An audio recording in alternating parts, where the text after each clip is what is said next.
All right, time for a little bit of old-timey baseball. So, returning to the Decade League, and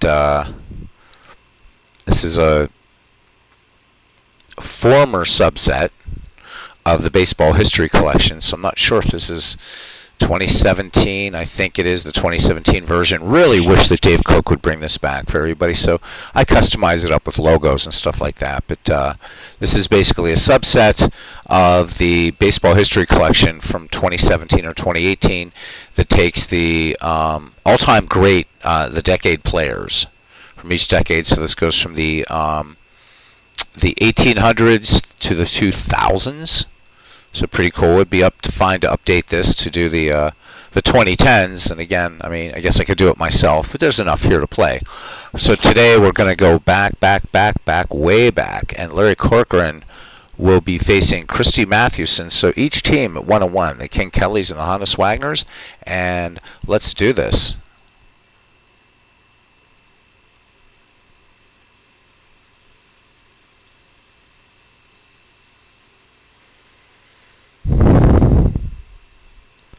Just get our lineup all set up here. And bring in Big Six. Alright, the home park for the Hannes Wagners is Exposition Park, Pittsburgh, PA. And let's get to work.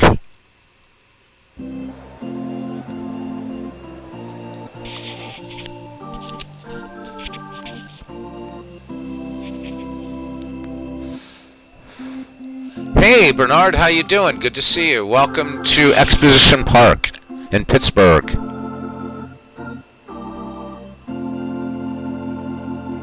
So circa before 1909. Hopefully your 1912 replay is going well. Look forward to seeing some of that on your channel. Alright, welcome to Exposition Park for today's game between the 1800s King Kellys and the 1900 Larry Corcoran. So it looks like that looks like Hannes Wagner will be getting a little break today again. He's been on a tear lately. So it's going to be Larry Corcoran for the King Kellys versus Christy Mathewson. So 61 degrees, the wind speed 11 miles per hour, out to left center field. There's light rain falling in here in Pittsburgh. And let's get started. All right. And the starting lineup for the Hannes Wagners today: in left field, George Stone; in center, Roy Thomas; in right, Buck Freeman; at first base, Dan McGann; at second, Napoleon Lajoie; at short, Bobby Wallace; at third, Bill Bradley. We'll be seeing Wagner at some point in this game, I'm sure. Johnny Kling catching, and Christy Mathewson will take the hill. Bernard says doing great, playing game three right now. Boston leads the New York Highlanders 2-0 after 3. Hopefully you'll be doing some of those in your channel, Bernard. Really looking forward to those. And enjoying your 1950s White Sox replay, or Red Sox replay on PC Replay Baseball as well. But hopefully you're getting on well with Action PC. If you need any help with it, just let me know. All right, Mathewson's numbers: 1.78 earned on average last year, 26 wins, 10 losses, 1 save, 313 and 1/3 innings pitched. Big Six walked 61 and struck out 200, a whip of 9.73. And last year the National League hit 224 against the Factoryville, Pennsylvania native and Hall of Famer, part of the inaugural class of the Baseball Hall of Fame in 1936. And going to take a photograph. There we go. From Ringo Starr. That definitely counts. Yep. Every time I see your face, it reminds me of the places we used to go. It's a great song. George Harrison helped write that song for Ringo, and it's probably my favorite, one of my favorite Ringo Starr songs. His newest one that he just released, I think last year, is a beautiful song as well.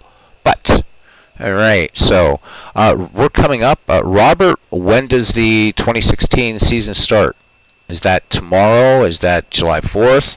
Did it already start? I've been kind of out of the loop, so I'm just going to kick this crowd volume up just a little bit. There we go. All right, leading off, Sliding Billy Hamilton, later the Philadelphia Phillies. An absolute demon on the base paths. Slow start to the season, just 1 for 9 right now for Sliding Billy. And Big six, Christy Mathewson. Mathewson is ready to go.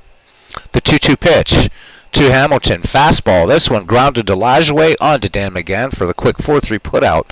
1 up, 1 down. We're underway here at Exposition Park. Wee Willie Keeler now to bat. Keeler 2 for 8 with 2 runs scored.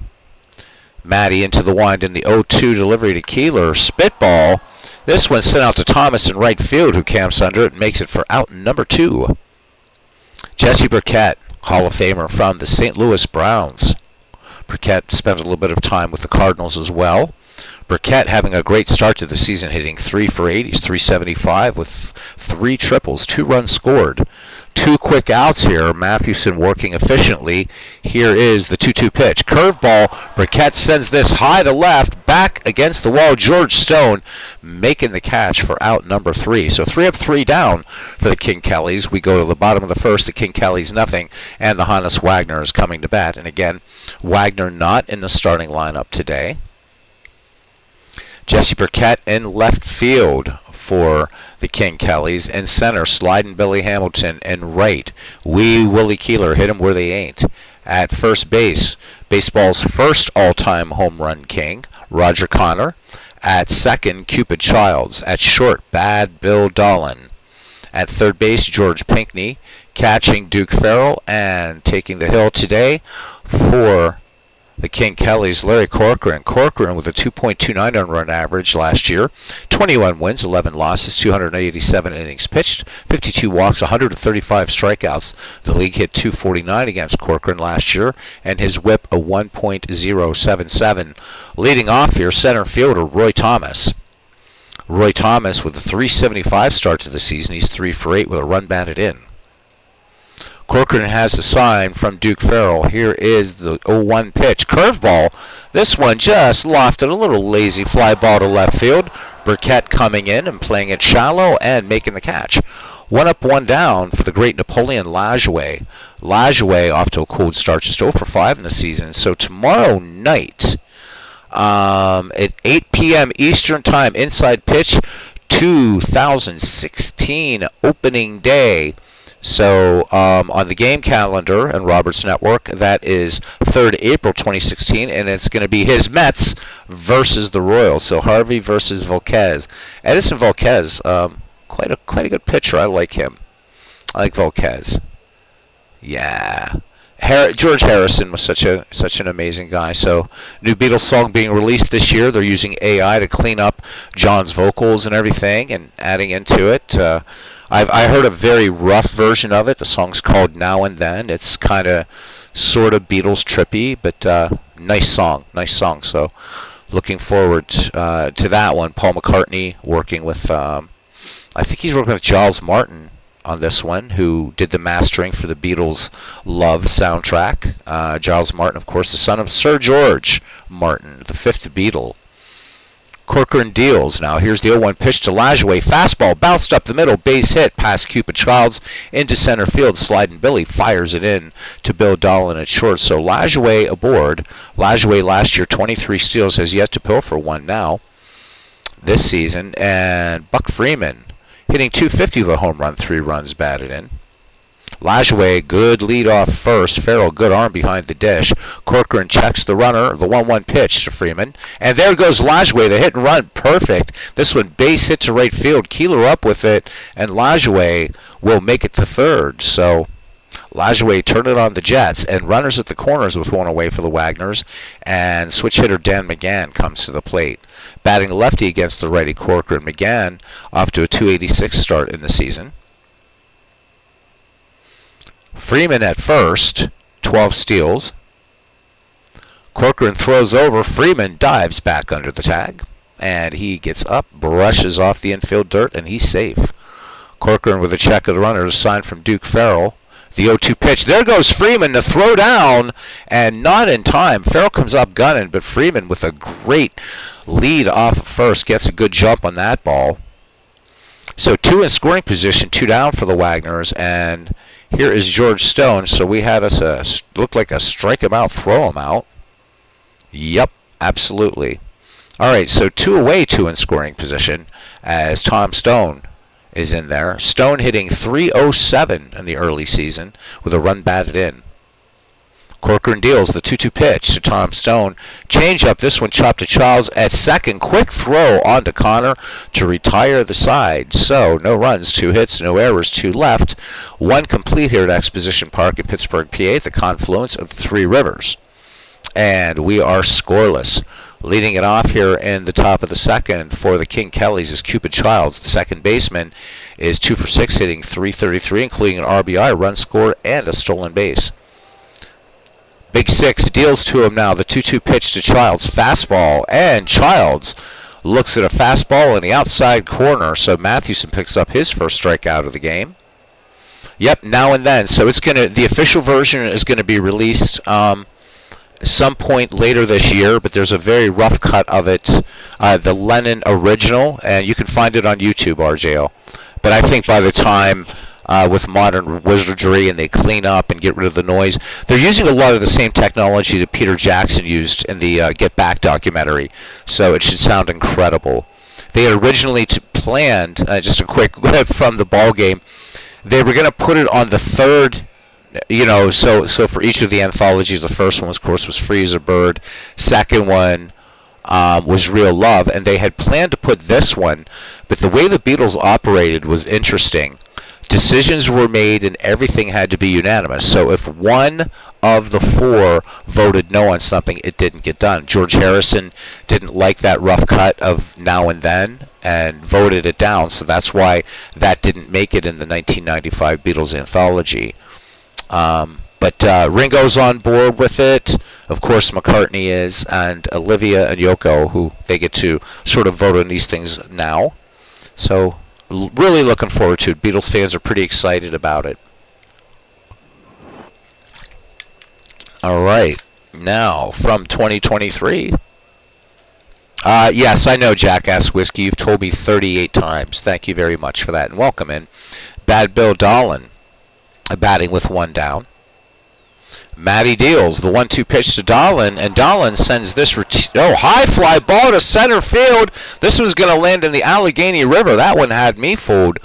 Dolan high enough and deep enough, a 375-foot shot that clears center field here at Exposition Park, and the 19th century King Kellys jump out to a 1-0 lead here in the top of the second. So speaking of home run hitters, here's Roger Connor with 13 of them last year. None yet this year, but he's hitting .303 with a run batted in and a run scored.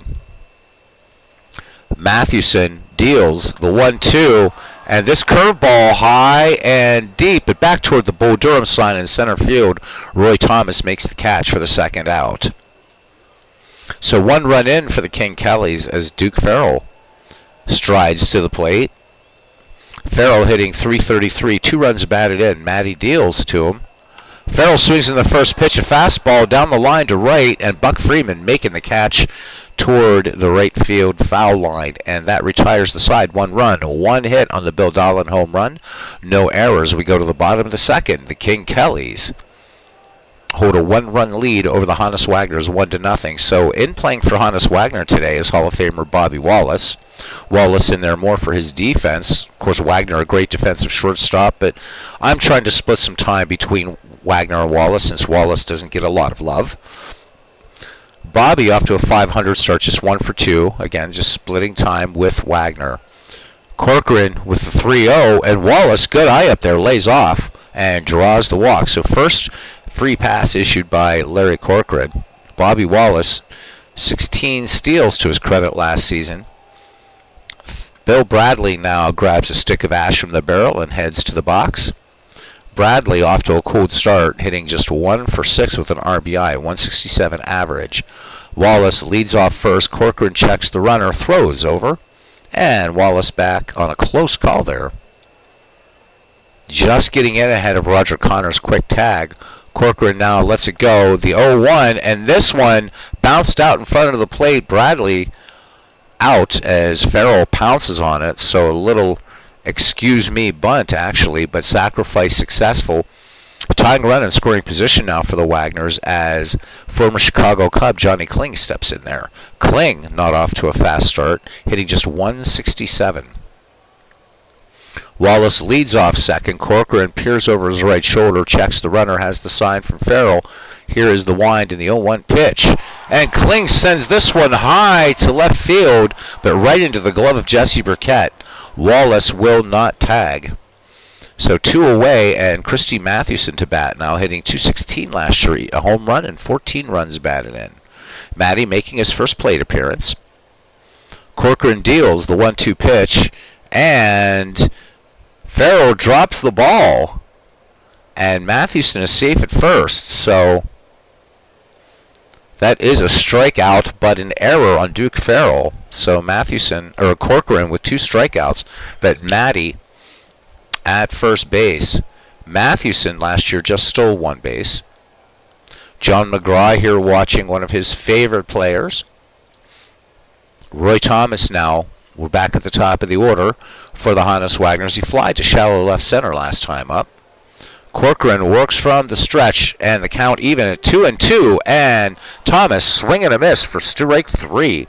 No runs, no hits, no errors. 2 left after 2. It's the King Kellys 1, and the Hannes Wagners nothing. All right, third baseman George Pinckney now will start things off here in the top of the third for the Kellys. Pinckney hitting .500 on the early season. We are just in Game 3. Matty delivers the 1-1 pitch. Pinckney sends this to center field. Roy Thomas camps under it and pulls it down. 1 up, 1 down for pitcher Larry Corcoran, who last year hit .211 with 3 triples, 20 runs batted in. First plate appearance for him in this season. Matty deals the 0-2. Corcoran, and fooled on that one. This one in at the knees for a called strike 3. Mathewson picks up strikeout number 2. So 2 quick outs here back at the top of the order for sliding Billy Hamilton. Hamilton just 1 for 10 and grounded to second back in the first. Matty deals the 1-1 pitch now. Fastball. Hamilton laces this one to right for a base hit. So Freeman gets that liner and gets it back into Lajoie. So Hamilton aboard. Look for him to go on this next pitch. Mathewson and Kling will need to keep an eye on him. Matty waiting to face now Wee Willie Keeler, who flied out to left center last time. Keeler, remember those great 1890s Baltimore Orioles team. Matty, there goes Hamilton to throw down, and sliding Billy in there. Second stolen base of the season for sliding Billy Hamilton. That's almost a given that Hamilton is going to go on any pitch. The count 0-1 now on Keeler, one of the game's great place hitters. And here comes spitball, and Keeler misses. Strike 3. So we have played 2.5, and it's still 1-0. So Lajoie to lead it off here. Christy Mathewson picking up strikeout number 3. Napoleon Lajoie hitting 1 for 1. So beloved that for a time the Cleveland Ball Club of the American League was named the Cleveland Naps for him. Corcoran, the 0-1. This one fouled to third base side. Pinckney giving chase, grabs the ball and fires it back to Corcoran. Lajoie back in the box. The 0-2 delivery. Easy fly ball to center field. Billy Hamilton running back and making a nice play on that one. So 1 away here. Tricky winds going out to left center field here at 11 miles per hour. Threatening some rain here in Pittsburgh. Actually, a light rain beginning to fall now at Three Rivers. That's very nice. That's very nice. Glad your sister likes the Beatles. Your sister obviously has taste and a sense of history. All right. Anyhow, Buck Freeman in there, 1 for 1. You're a very good troll there, jackass. I'll give you that. All right. Corcoran deals. Freeman chops this foul third base side. Count now full on Freeman. Corcoran deals. And just a little number to second base, and Cupid Childs gloves it and fires on to Roger Connor for out number 2. Dan McGann 0 for 1. It's cool that you don't like the Beatles, but I don't think you have to tell me every broadcast, okay? Really, really appreciate that. It begins to get a little bit tiresome. do appreciate it. I'm not I'm not suffering from dementia or Alzheimer's. Anyhow, Dan McGann struck out last time up. 1-1 pitch, and this one, line drive to left field. Burkett is giving chase on this. McGann with good speed. He'll stop at second, so 2-out double for Dan McGann here in the bottom of the third. And that will bring up left fielder George Stone batting with a runner in scoring position. Stoney would like to tie it up here, grounded to second back in the first. Bernard Strom says back in 1912, it's Boston leading the New York Highlanders 7-1. Actually, I should correct myself. They're the New York Yankees now. So by that time, he says love the dead ball era. First time I ever played it, and you love the Beatles. Excellent. I'm really glad that you're having fun with dead ball. It's a whole different way of playing. It's fun. It's faster.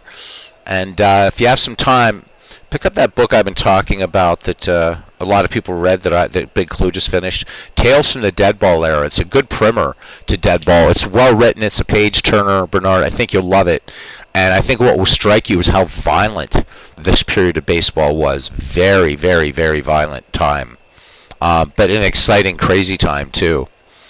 Boy, learned so much more about my favorite all-time pitcher, Walter Johnson, and just how dominant he truly was.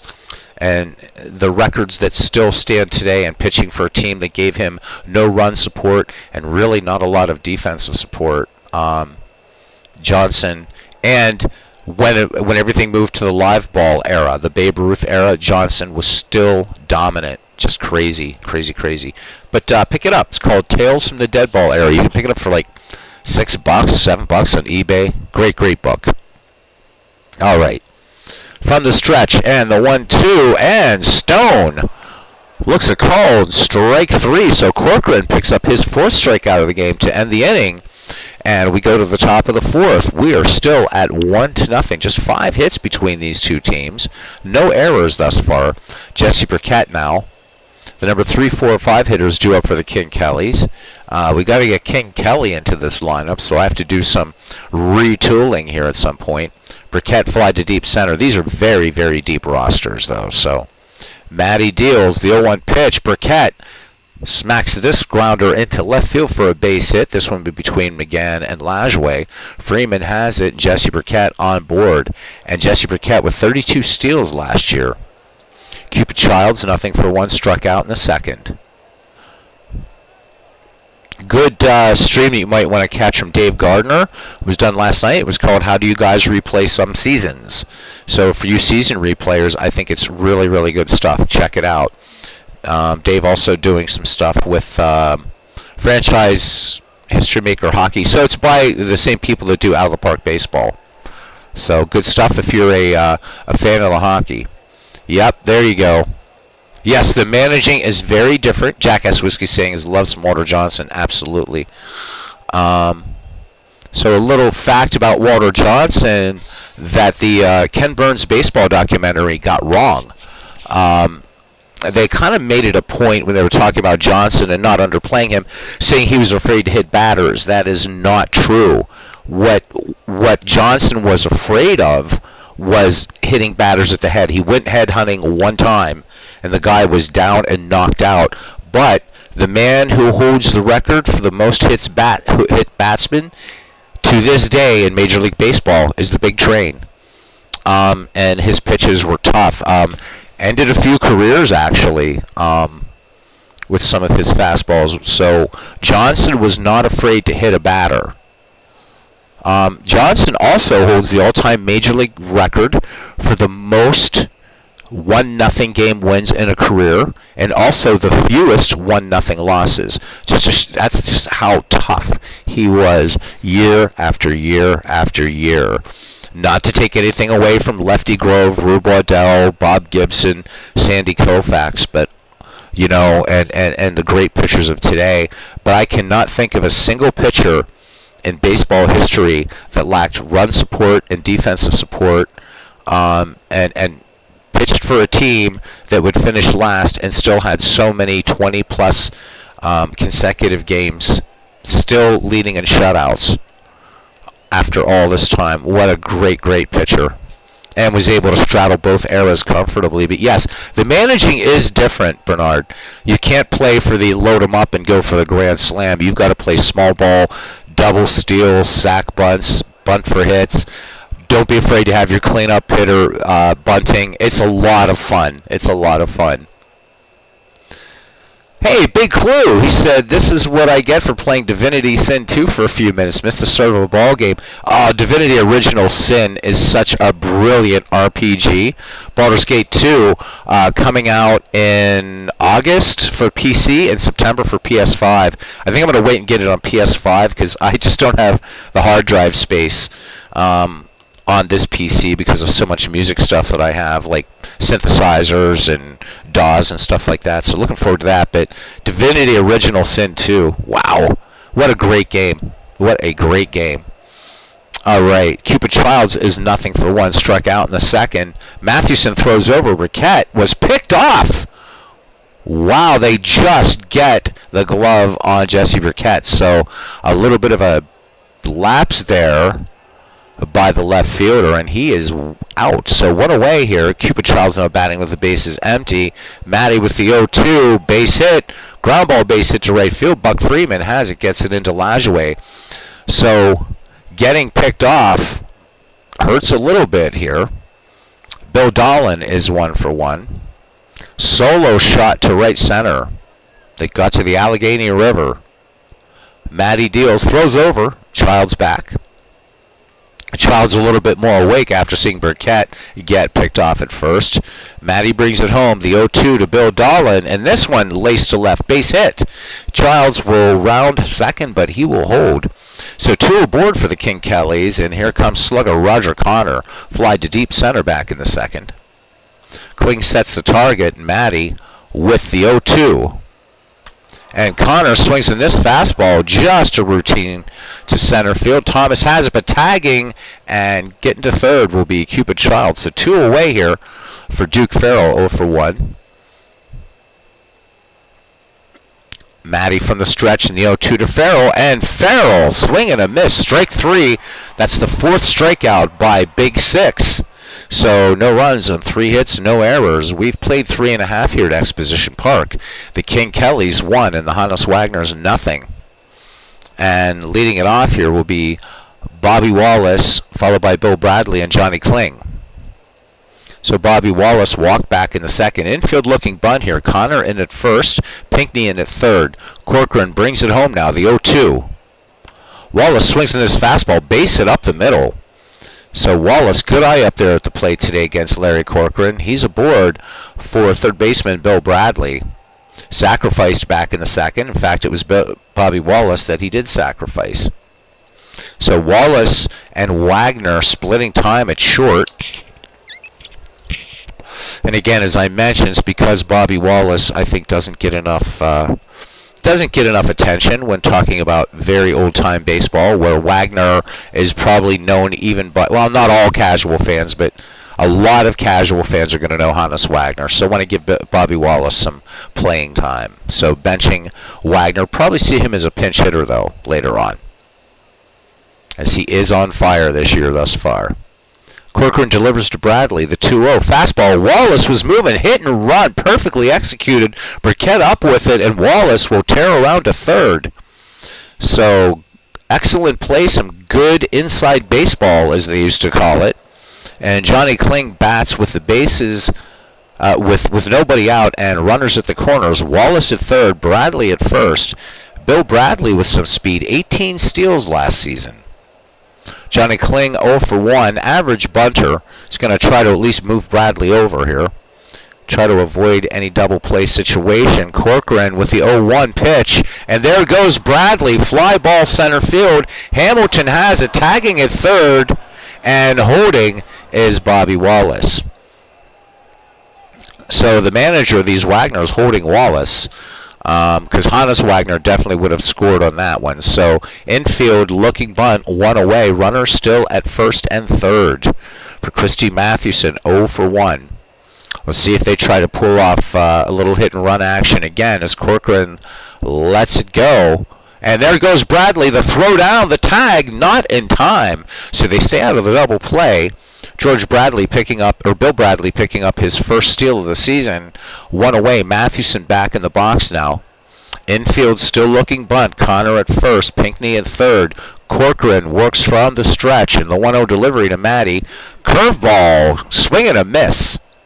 So Matty goes down on strikes. 2 away here. Back at the top of the order for center fielder Roy Thomas. Thomas is flied out and struck out. Wagners would like to tie it up here in the bottom of the fourth. 1-0 your score from the stretch in the 2-1. Thomas swings. This one a bouncer back to Dolan. Short, close play, and they get Roy Thomas by a gnat's eyelash. No runs, 2 hits, no errors, and 2 left on. We've played 4 here in Pittsburgh. The King Kellys 1, and the Hannes Wagners nothing. As George Pinckney will start things off here in the 5th.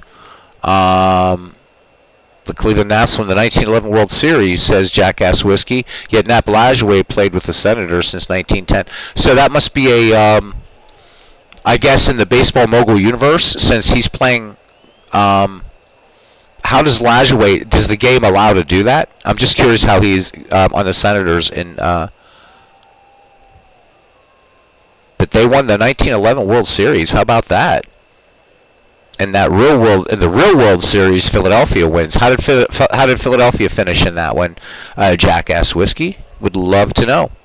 All right, George Pinckney will start it off here then, as I said. Pinckney fly to deep right center back in the 3rd. All right, Mathewson, the line on him now as we go into the 5th inning.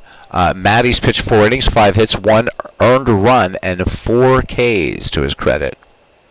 The Christian gentleman deals now. The 0-2 pitch to Pinckney, and Pinckney not able to catch up on the fadeaway pitch that Mathewson was famous for, reportedly taught to him by the great Rube Foster. So 5 Ks now for Big Six, and Larry Corcoran will have to go against his mount opponent. Struck out back in the 3rd. Matty with the 2-2 pitch, and Corcoran swing and a miss. Too early. And Mathewson just gunning him down here. That's strikeout number 6. Mathewson not getting run support from his own team, but keeping him in the ball game. So 2 quick outs back at the top of the order now for the great sliding Billy Hamilton. He grounded to second, and then in the 3rd, singled to right. Matty deals the 2-0. Hamilton just a chopper to Lajoie, and just a little throw on to Dan McGann to retire the side. So they go in order. We go to the bottom of the 5th. It is still 1-0. And here comes cousin Ken Castro saying, "Let's go King Kellys," holding a 1-0 lead. These teams, 1 win, 1 loss thus far, very, very early in the season. Napoleon Lajoie will lead it off, followed by Buck Freeman and Dan McGann. Lajoie, 1 for 2 with a single. Let's look at the pitching line for Corcoran. He's pitched 4 innings, 5 hits, a walk, and 5 strikeouts. So keeping pace with Christy Mathewson, but the difference is that 1 run, and that was back in the 2nd inning. And that was by the Bad Bill Dolan solo homer, and that has been the only scoring in this entire game. Each team with 5 hits, no errors. The Wagners, however, not only not run support, they get runners on, but they've left 7, as opposed to King Kellys only stranding 3. Lajoie ready to go now against Corcoran. Here's the 0-2 pitch. Lajoie swings, and this one, a hard hit line drive, base hit into center field. Hamilton covering a lot of territory there, gets it in right center and gets the ball back in. Lajoie with an aggressive lead off first as Freeman is in the box, 1 for 2. Singled in the 1st, grounded out in the 3rd. Lajoie, and again, dead ball tactics. Even though Freeman is the number 3 hitter, normally it was the job of, it didn't matter where you were in the order, to try to move the runner over. So we'll see what Freeman is going to do today. John McGraw managing this Wagners team. Corcoran deals to Freeman, and there goes Lajoie. He was in motion. Freeman pops this foul behind the plate, and running out of room is Duke Farrell. So the count 1-1. We'll see if Lajoie moves again on this. Hit and run looks like it's in order here as Corcoran throws over, and Nap Lajoie is back ahead of the tag. So we had one person picked off, and that was Jesse Burkett, a little lapse for Burkett earlier in the game. Corcoran brings it to Freeman, the 1-1. There goes Lajoie, the throw down, and they got him dead to rights. Great play by catcher Duke Farrell, who comes up gunning to take care of the speedy Lajoie. So one away here, Buck Freeman back in the box in the 2-1 pitch from Corcoran. Curveball, and this one is gone out of here. Didn't even have time to call it a laser shot over the fence. So with the bases empty, Freeman swinging from the hills and sends this out of the park. And the Wagners tie it up here in the bottom of the fifth. We're knotted at 1. Aaron Reed coming in to say hello. He says, hey, fellas. Short life for Larry Corcoran, sadly, says cousin Ken Castro. Wordsworth Gamer says, hello, guys. Any of you get anything in the Steam summer sale yet? Jackass Whiskey said the Phillies finished 6th in the National League. Okay. I was curious about the Philadelphia Athletics because they won the World Series in 1911. He said the World Series is the Cleveland Naps versus the Cincinnati Reds. Freeman said kaboom, baby, says Aaron Reed. All right, so we are tied here in the bottom of the 5th inning. Dan McGann now up there. Doubled last time. And Corcoran brings the 2-2 pitch to Dan McGann. McGann swings and laces this one to right field, base hit. Keeler up with it. So one away, McGann aboard at first. McGann with speed, 29 steals. George Stone now, he is nothing for 2. Wallace waiting on deck, but we're going to be bringing in Hannes Wagner unless there's a double play here. Corcoran checks McGann at first. Here's the 1-0 pitch. Nope, throws over, and McGann back safe. So Corcoran has picked off nobody in this game yet. Mathewson has picked off Burkett. Still no errors, so clean game. And again, back in the day, newspapers would actually report it was a big thing if there was an errorless game in the dead ball era. And that would be the same in the 19th century. Corcoran with the 1-0 delivery. And there goes McGann, the hit and run, and it's a base hit center field. Hamilton and Keeler converging. Hamilton up with the ball. McGann will move to third. Bobby Wallace is 1 for 1. Actually, we're going to let Wallace bat since he's walked and singled to center. We're going to wait for Wagner. Bobby Wallace, the St. Louis Browns Hall of Famer. Corcoran from the stretch in the 1-1. Wallace sends this one high to left field. Burkett at the line makes the catch. McGann tagging at third, and Wallace picks up the sac RBI, and the Hannes Wagners now take a 2-1 lead here in the bottom of the 5th inning. 2 away, George Stone at first, and yes, I fixed his picture. There he is, also a St. Louis Brown. And Bill Bradley now. And Cousin Ken, you'll be happy to know, Slidin' Billy picked up his 2nd steal in this game. Stone at first, 2 out. Corcoran deals 2-2 pitch to Bill Bradley and lined right to Roger Connor at first. That will end the inning. 2 runs, 4 hits, no errors, 1 left after 5. It's the Wagners 2 and the Kellys 1. So 2 things. Hopefully that you guys did check my, just really quickly, checked my correction video on the Baseball History Collection 2023. The pre-1900s was in there. It's just where it was listed, it just completely went by me. So my apologies for that. So it is in there. However, my original assessment, if you will, of the Baseball History Collection is this: if you have baseball or Action PC Baseball, you've never bought it, yes, you should buy it. If you do have Action PC Baseball, really not much has changed. Some lefty-righty splits have been tweaked up and down the line, as well as overall peak slice stats. But again, just tweaked. You don't expect anything huge, and there shouldn't be. Buy it if you like to keep up to date. There are some important retired players missing. Quite a few, actually. Albert Pujols is not yet in the Baseball History Collection, so I'm not sure when the cutoff date is for that. The other reason to buy it would be to support a great developer, and that's why I did it. But everything is in there that should be. What's missing, and I wish Dave would bring it back, is this set I'm playing with. These decade teams. These are just so much fun. All right. Wee Willie Keeler will start it off here in the top of the 6th inning. Keeler, surprisingly, nothing for 2. He's fly to left center, and rare. This is very rare for Keeler. He struck out. Keeler notoriously hard to strike out. In fact, can we look at Wee Willie Keeler's card here? Yes, we can. So Wee Willie Keeler, just looking at his line here that comes with this file, Wee Willie Keeler struck out 26 times. And remember, this is a peak slice of a career. So there were seasons in which Keeler struck out once. So Keeler very, very hard to strike out. But struck out today, so that was a big one for Matty, who has 6 in the game. 2-1 your score. Mathewson brings it to Keeler, the 0-1 curveball. This one bunted to Mathewson, and Keeler's going to get the infield base hit. So Jesse Burkett now up there. Keeler on board, and that is the 6th hit for the King Kellys.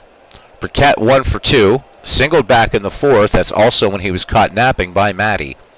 Big 6 checks Wee Willie at first. The 0-1 pitch, and there goes Keeler, hit and run. This one line to center. Stone has it. The throw back to first. McGann with the tag, and Keeler is out. They double him up. So what a play out there in left field. Let's highlight him here for George Stone. And even though this doesn't have the cool replay feature of out of the park baseball, let's just look at that play again. So beautifully executed, but Burkett just getting too much of that ball, and Stone with a strong throw. McGann, quick tag, and Keeler is gunned down back at first. So now it is 2 outs, and Cupid Childs in there, singled back in the 4th. Matty with the 0-2 delivery, and the fadeaway pitch will make him strikeout victim number 7. Childs goes down. And we go to the bottom of the 6th inning, and the Wagners holding a 2-1 lead. Johnny Kling, Christy Mathewson, and Roy Thomas will bat for the Wagners here in the bottom of the 6th. Playing at Exposition Park. Light rain continuing to fall. Umpiring today, Bill Clem. Brick Owen will be doing the final game of this series. So Aaron, wow, Aaron on an iPhone 13. Holy moly, man. I'm still on a Samsung Galaxy something or other. Somebody asked the question, and I want to ask Cousin Ken a question then about baseball. So who bought what on the Steam sale? Jackass Whiskey says that he bought Pathfinders and a Crusaders King 2 DLC. Cool. Cool stuff. Johnny's team clinging to a small lead, says World's Worst Gamer. Ken Castro, you were talking about a short life for Larry Corcoran. What had happened? Just kind of curious about that.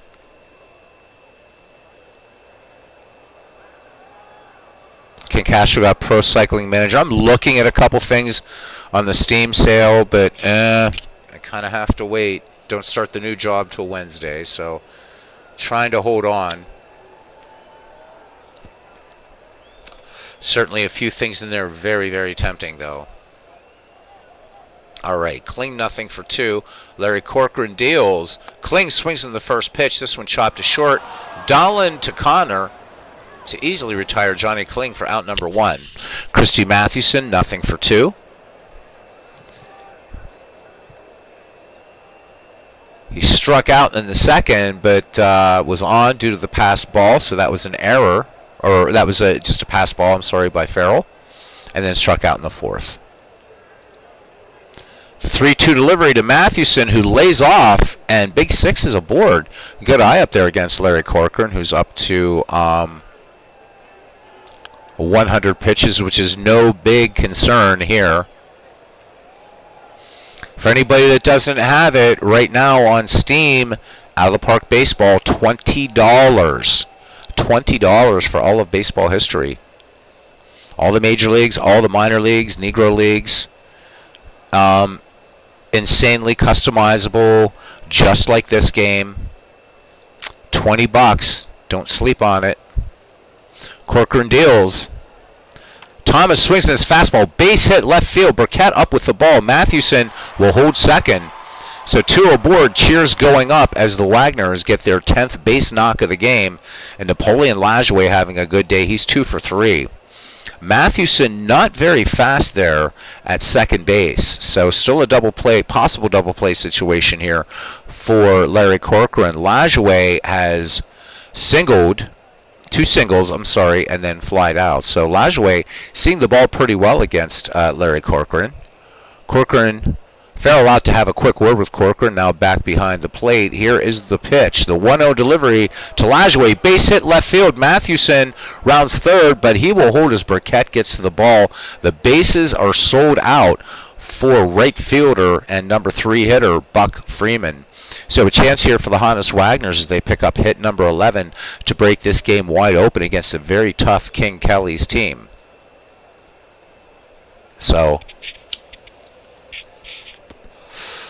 Freeman sporting a 2 for 3 today. Back in the 5th, a solo home run that tied this game. Corcoran works out of the stretch. Freeman swings, base hit, extra bases, gapper into right field, into scores Mathewson. Thomas will score, Lajoie will score as Keeler and Hamilton converge on the ball. The throw to third, and Buck Freeman with the bases clearing triple. 3 in for the Wagners. It is now 5-1. So still 1 out. Dan McGann. Infield looking bunt from McGann, and they hold on to this lead. We may not see Hannes Wagner today, giving him a day off completely. Corcoran deals. Here's the 0-2 to McGann. Fastball. This one popped high in foul territory in the third base side. Pinckney giving chase, and this one will make the seats, and a fan getting a rare souvenir. McGann back in there. Here's the 0-2 delivery to him now. And a swing and a miss. Oh, I'm sorry, this one on the, reading the wrong thing. This one on the outside corner for a strikeout. That is number 6 for Corcoran, and 2 down. So the final in as Bernard Strom is doing 19-12. The Boston Red Sox defeat New York 12-1. 12-1. Ouch. They start the season 2 wins, 1 loss, and now on to Scheib to play the Philadelphia A's. That's going to be a tough series, playing those Philadelphia A's. This is during the $100,000 infield sort of era for the Philadelphia Athletics. Wow. All right, guys, talking about games they're picking up during the Steam Summer Sale. And by the way, GOG also is having their summer sale concurrently. And GOG has some super deep discounts. So GOG.com, also an excellent site. Don't forget about them.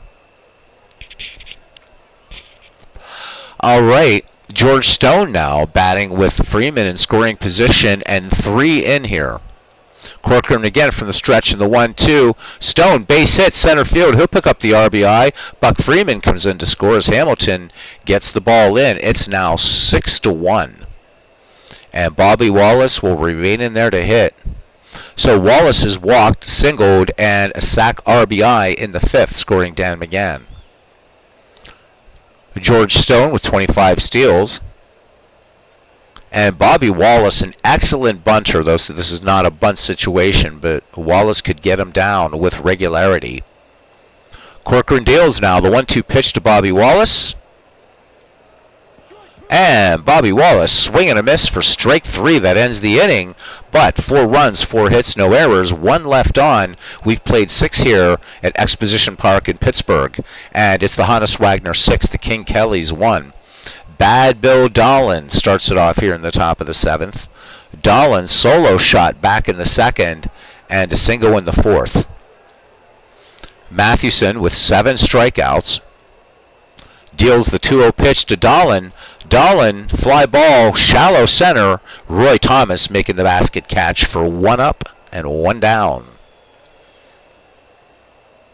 It's just a very, very sort of a mist now than a light rain here falling in Pittsburgh as Roger Connor steps in. Connor, with excellent power, has been able to get it to deep center and deep right center, but not out of the park. Big 6 with the 1-2. Connor scorches this one to left field. This one off the wall. Connor going for 2. Stone's throw into Bradley will keep Connor at second. So Connor getting great contact on that ball. Runner in scoring position. The King Kellys have a lot of work to do. Duke Farrell, nothing for 2. He struck out back in the fourth. Farrell doing a good job behind the plate. Now would like to do it at the plate. And we have a timeout here. And looks like this is a weird one. So this is new. First base umpire seems to be ill. So what we're going to do, as was customary, because we only had one umpire in this game, is Bill Clem. So frequently when that happened, teams would agree on a player who would come in to umpire. And Wagner, well-loved, really well-respected by both teams. Hannes Wagner now umpiring, and that was actually a thing. In fact, Al Orth not only umpired a game, but then actually pinch hit in a game he was umpiring. So, fun stuff. So, Bill Clem, we hope he is doing well as he exits to booze, the great magisterial Bill Clem out of the game. So, Wagner now will be calling balls and strikes here. We're talking about Walter Johnson and about respected players. Something that you folks may or may not know. I know Big Clue will know this. And there's Legend Sports Universe. Walter Johnson and his entire career was never ejected. Never, ever, ever. The more I read about Johnson, in fact, I'm going to be starting after I finish baseball in the Garden of Eden, is I have a biography of Johnson I can't wait to tear into. I thought I knew a lot about Johnson, and after reading Tales from the Deadball Era, it's like I didn't realize how many records he still holds to this day. It's just incredible. And never got ejected.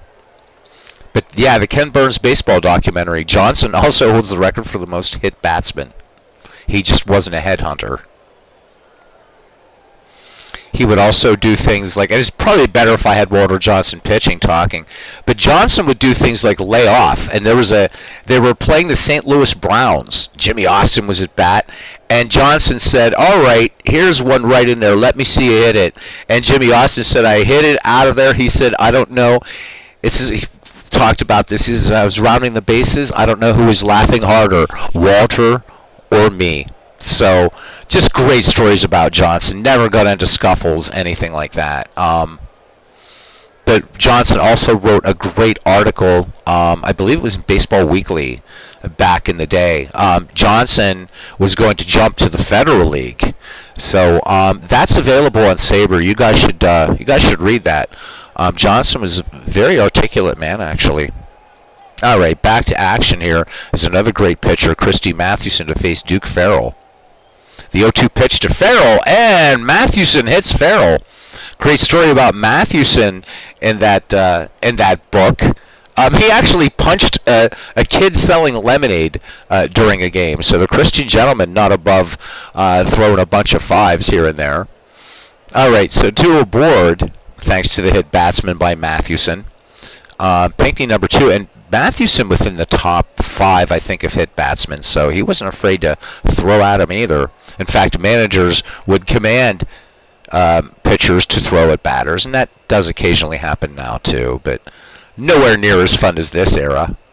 The 0-2 to Pinckney, and Pinckney sends this to center field. Thomas back on this ball, makes the catch, tagging But holding second is Roger Connor. So great play by Thomas to get to that ball and get the ball back into Wallace quickly. So Roger Connor at second, Duke Farrell at first, 2 down for Larry Corcoran. Down 6-1.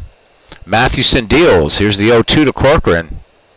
Corcoran swings and misses on the fastball. Middle of the 7th. It is 6-1.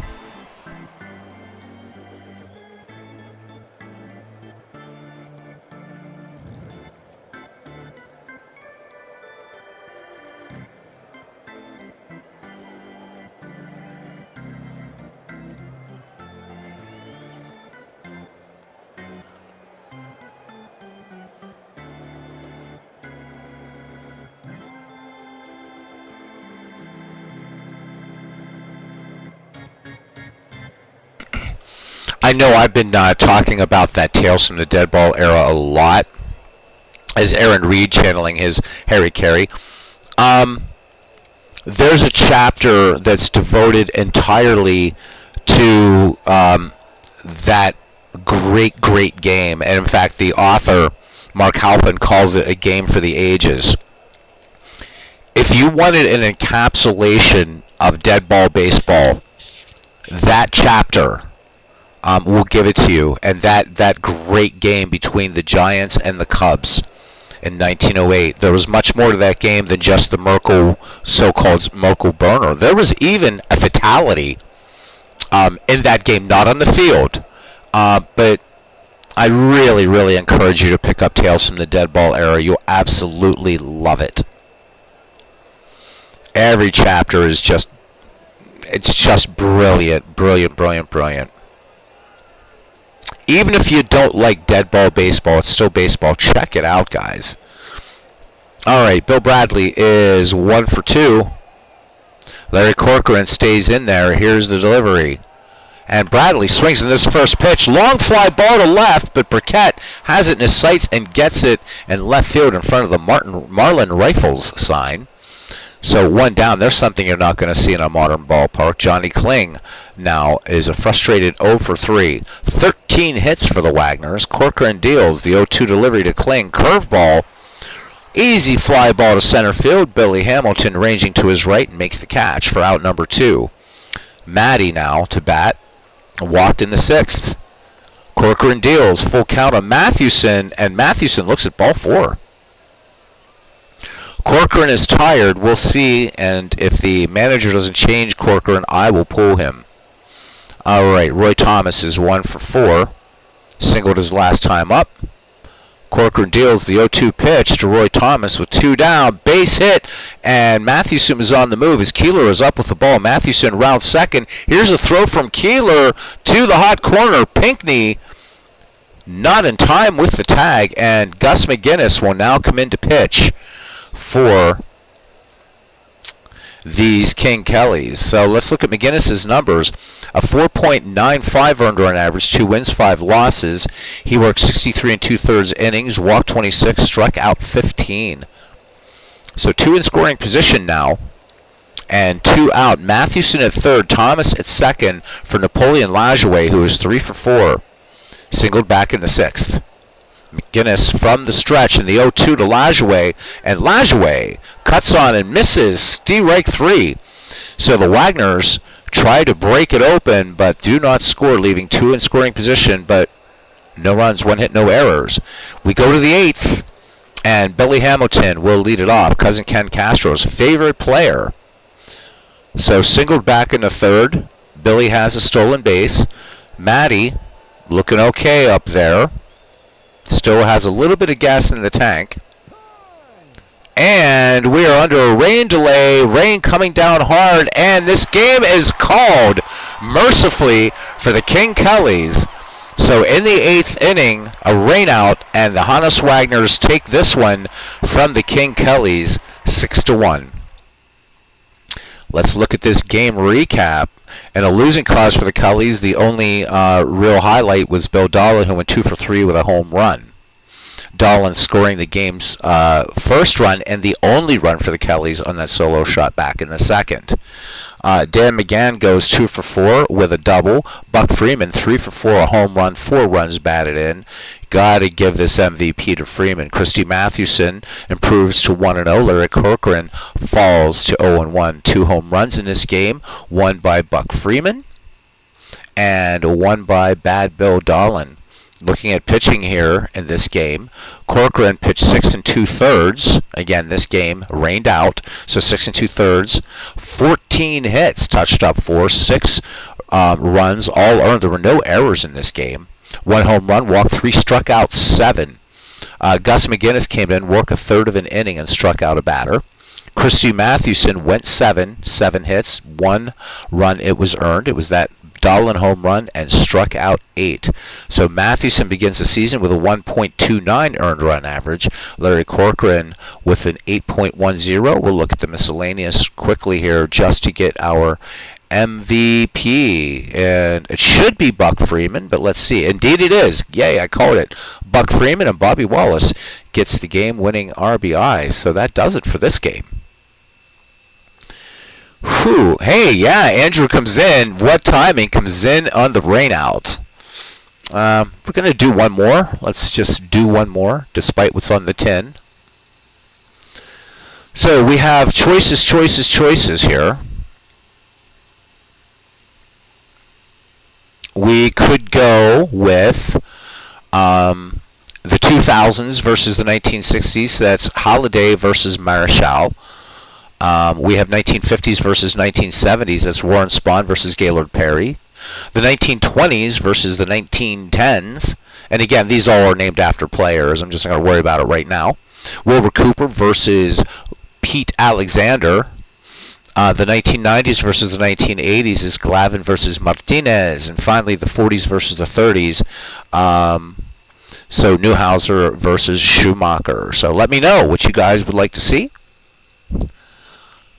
So Andrew, do you have it checked in Action PC? You have to make sure that you have rainouts, rain delays checked, or it won't happen.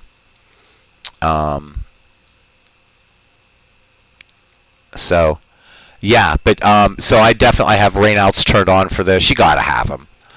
I haven't had any ejections in this league yet, but yet it's still close by. Okay, world's worst gamer would like to go for something newer. So something newer we shall do.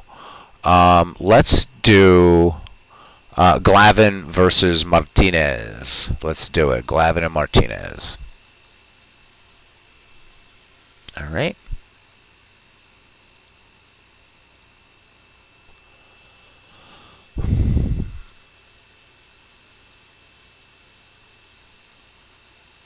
And where'd you go? There you are. There you are. All right. And we are ready to go here. So from way back to fairly recent.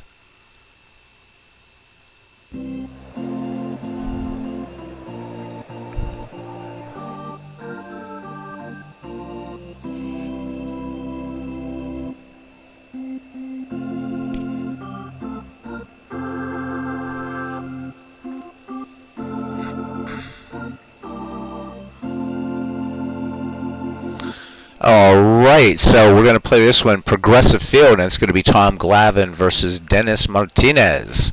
56 degrees here in Cleveland. Wind speed 2 miles per hour.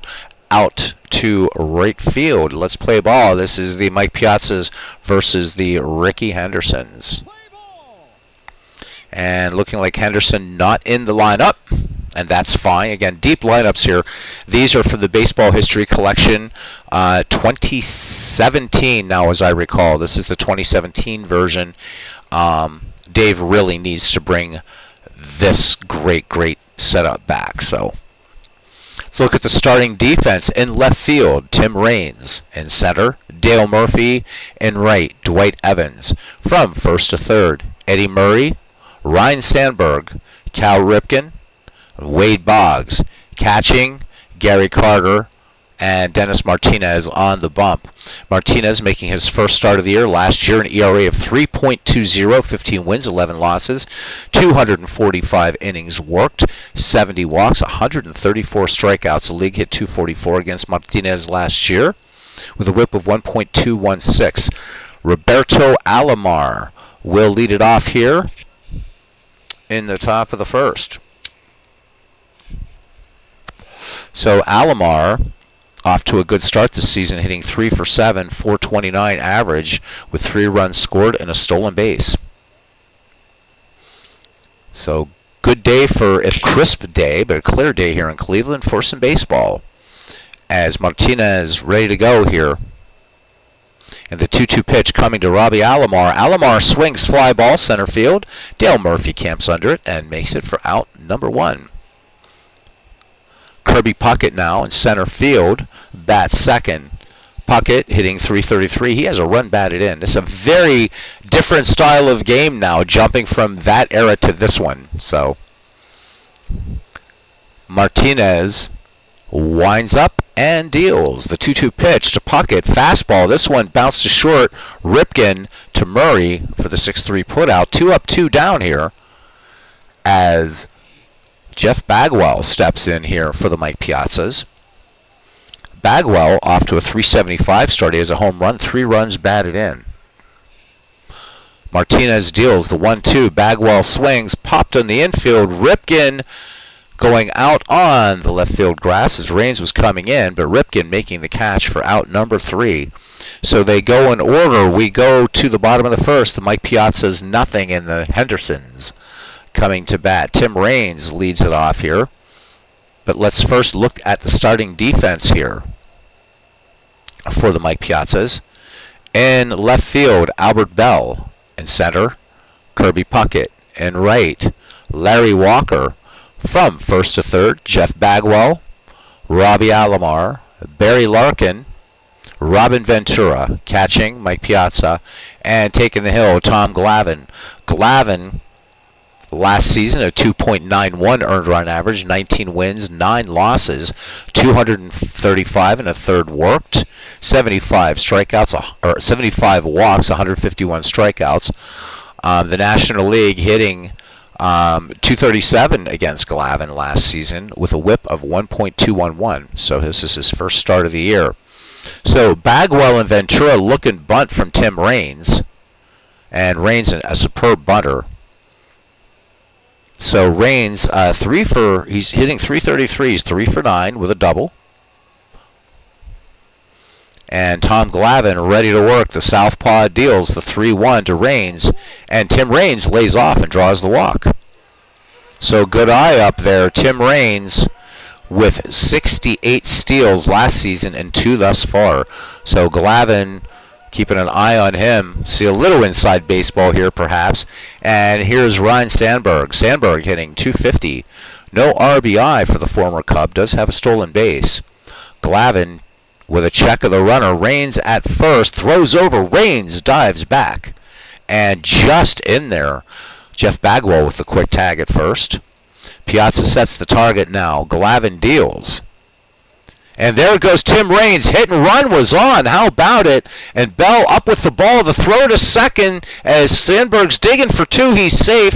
And coming around to score is Tim Raines. So an RBI double by Ryan Sandberg. And the Hendersons take an early 1-0 lead here in Cleveland. Bottom of the first. Ryan Sandberg in scoring position. Nobody out. Wade Boggs steps in, tracing that Hebrew letter in the box. Boggsy off to a slow start, just 1 for 8. Does have an RBI in the season. Sandberg at second has a steal this season, 27 last season, into a decent lead. Glavine checks the runner, comes home now, the 2-2 to Boggs. And Boggs sends this changeup, routine fly ball to Larry Walker in right, makes the catch. Sandberg thought about third, but he's not going to run on the arm of Larry Walker. So 1 away. And here's Dewey Evans. So the former Red Sox right fielder off to a 1 for 7 start. Run scored. He has a stolen base. Glavine brings it home. Here's the 3-1. And Evans sends this to center field. Puckett coming in and to his right and making a running catch. So that's 2 down here in the bottom of the first inning. And Eddie Murray steps in. Murray making his first plate appearance of this season. Murray last year hitting .313, 29 home runs, 109 runs batted in. So some decent power on this team. The 1980s team, the Hendersons, probably a bit faster. Glavine deals to Murray, the 1-2 pitch. And change up Murray, liner, but this one is going to make the seats on the left-hand side. So a fan with a souvenir. Unlike the dead ball era, the fan gets to keep the ball. All right, the count 1-2 now on the former Orioles slugger. Glavine checks Sandberg one more time. Here's the 1-2. Murray swings, chopping ground ball to Barry Larkin at short. Up with it. Plenty of time on to Jeff Bagwell to retire Murray and the side. But 1 run, 1 hit, no errors. We played 1 at Progressive Field. It's the Hendersons 1, the Piazzas nothing. Eddie Murray was indeed a threat. Yes, indeed. Okay, yeah, it is just a matter of time. They're terribly, they're somewhat rare, but they will happen. But we had an ill umpire, which was fun, in that first game. All right. So Larry Walker, Mike Piazza, and Albert Bell due up here for the Piazzas in the top of the second inning. 1-0 your score. Larry Walker off to a cold start, hitting just 1 for 6. All right, Dennis Martinez lets it go. Full count to Walker. High pop-up on the infield. And Eddie Murray waving off Ryan Sandberg, and he will make the catch for out number 1. All right. I believe it's JT Dutch who called Mike Piazza our Lord and Savior. Piazza not off to the best of starts either. He's just 1 for 8, a 125 average. Does have 2 runs batted in, though.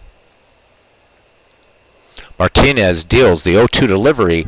Changeup swung at, and nothing but air. And Piazza will take a seat as Albert Bell will step into the dish, or by the dish.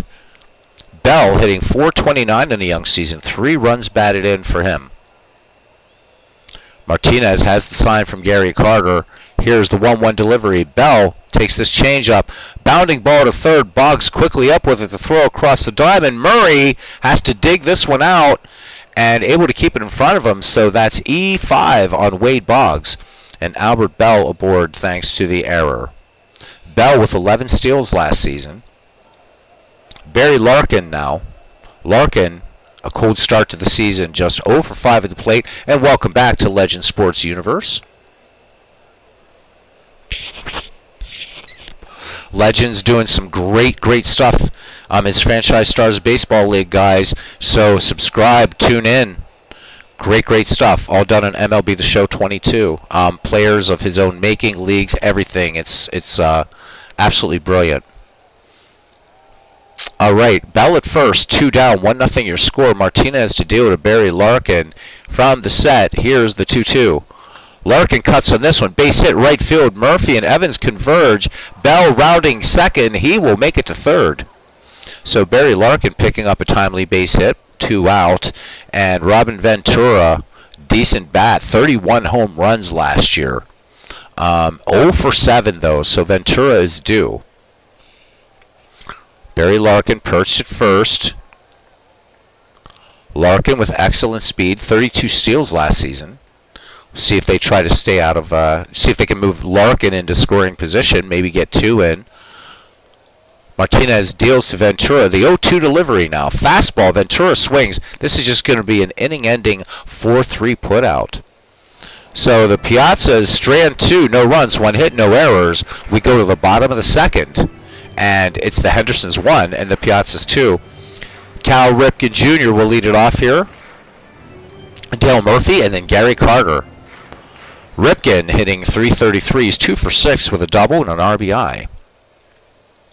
Glavine brings it to 3-1. Ripken lays off, so change up. This one inside, and Cal Ripken Jr. aboard. and that'll bring up Dale Murphy. Dale Murphy with 27 round trippers last season, 1 for 6 thus far this year with a run batted in. Glavin into his motion, and the 1-2. Murphy swings in the changeup. This one high but not deep in the corner. Albert Bell catches it at the track. Ripken returns to first. So one away here for the kid Gary Carter. May his memory be eternal. Still weird to think of Gary Carter no longer with us. 0 for 4. Glavin deals. Carter on the changeup, 2-hopper to short. Larkin will go to Robbie Alomar on the pivot to Jeff Bagwell, and that will be an inning-ending double play. No runs, no hits, no errors, nobody left. We've played 2 here at Progressive Field, and it's the Hendersons 1, the Piazzas nothing. Tom Glavin will lead it off, and then we swing back to the top of the order, and Robbie Alomar and Kirby Puckett. Yeah, something like 20 years, Big Clue. It's bizarre. Just so bizarre. Gary Carter, what a great player, and really one of the good guys in baseball. Gary Carter. All right. It always seemed like the Carter played the game like he was still a kid. There was just always this sense of joy about Gary Carter that I always liked. But a fierce competitor, and missed. Definitely missed.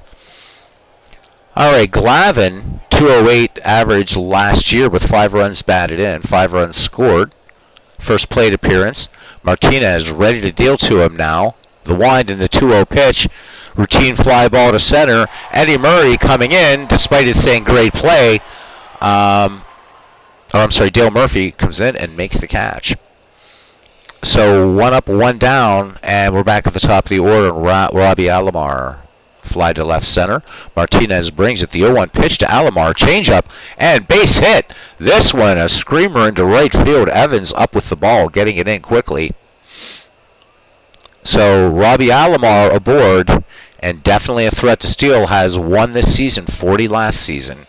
Kirby Puckett, nothing for 1. He grounded to short now. Martinez checks Alomar at first. Throws over. Alomar dives back ahead of Eddie Murray's tag. 1-2 now to Kirby Puckett, and this one high, this one deep, this one is gone. Kirby Puckett on a 1-2 pitch from Dennis Martinez puts the Piazzas now on top. It is 2-1 here in the top of the 3rd inning. Jeff Bagwell now. See how Martinez will react or recover after that shot. And that was a shot. Let's look at it again. More of a line shot. I mean, Puckett got his money's worth there.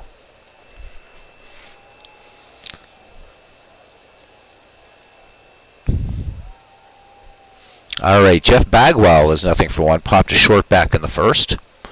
Martinez winds and fires. The 1-0 delivery. Changeup, this one chopped down the first base line. Eddie Murray has it. He'll race to the bag himself, and the foot just touching before Bagwell's. So 2 away here. Larry Walker, nothing for 1, popped to first. Larry Walker now in the box. Martinez has the sign from Gary Carter. Here is the 1-1 delivery. Carter, base hit up the middle. Walker going for 2, and he is in there with a double. So a couple extra base hits in this inning. Martinez getting touched up a little bit here. 2-1 your score. Mike Piazza is nothing for 1. Struck out in the second against Dennis Martinez. Martinez checks Walker at second. Here's the 3-0 delivery to Piazza. Curveball. Piazza lays off. This breaking ball missing low and outside. So Larry Walker at second. Mike Piazza at first. Albert Bell, nothing for 1. He was safe on the Wade Boggs error his last time up. Martinez lets it go. The 2-0 delivery. Bell swings in this fastball. Chopping ground ball to Boggs. Boggs will go across the diamond. Murray with the stretch, and that will retire Albert Bell. But 2 runs on the Kirby Puckett 2-run homer. 3 hits, no errors.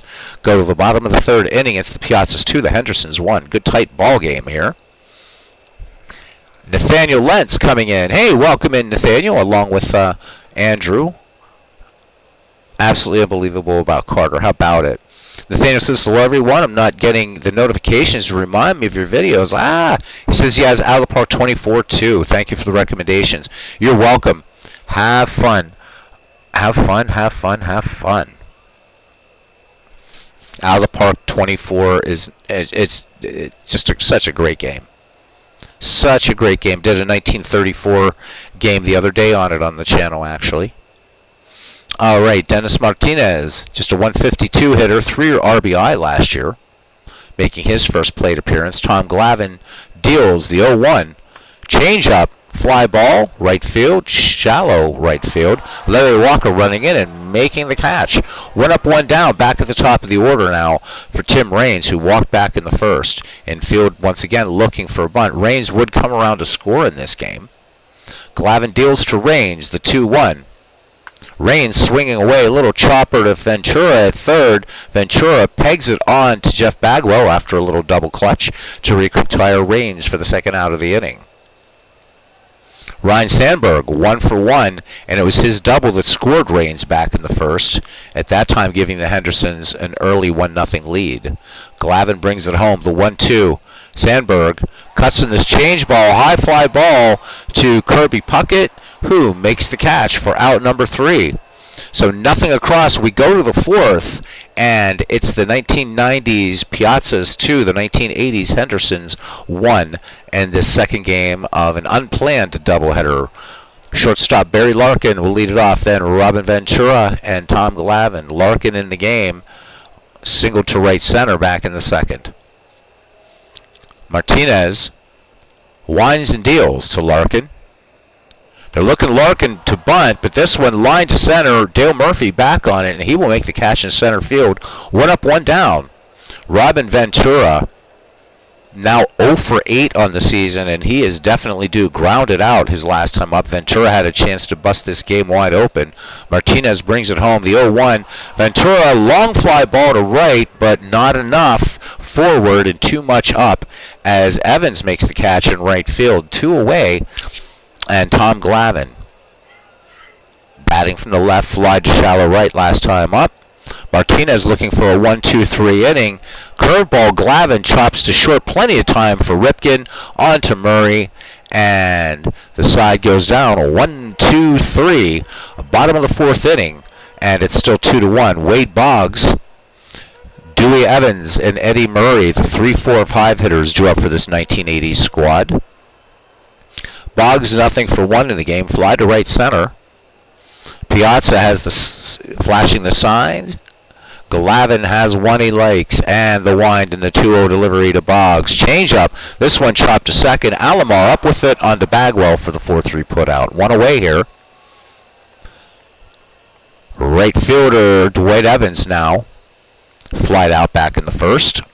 Glavine brings it, the 1-1. Evans swings, long fly ball left field. This one twisting foul. Just foul. So Evans coming around a little bit too early, but excellent contact. The count now 1-2 on Dwight Evans. Here's the delivery, and Evans, this one even a little too early and comes up with nothing but air. Glavine picks up strikeout number 1. So 2 away, and as Evans heads back to the dugout, Eddie Murray emerges from the on-deck circle. Murray 0 for 1, grounded out to Barry Larkin back in his last time up at bat. Glavine deals to Murray, and the changeup, this one missing, inside on the 3-1 count.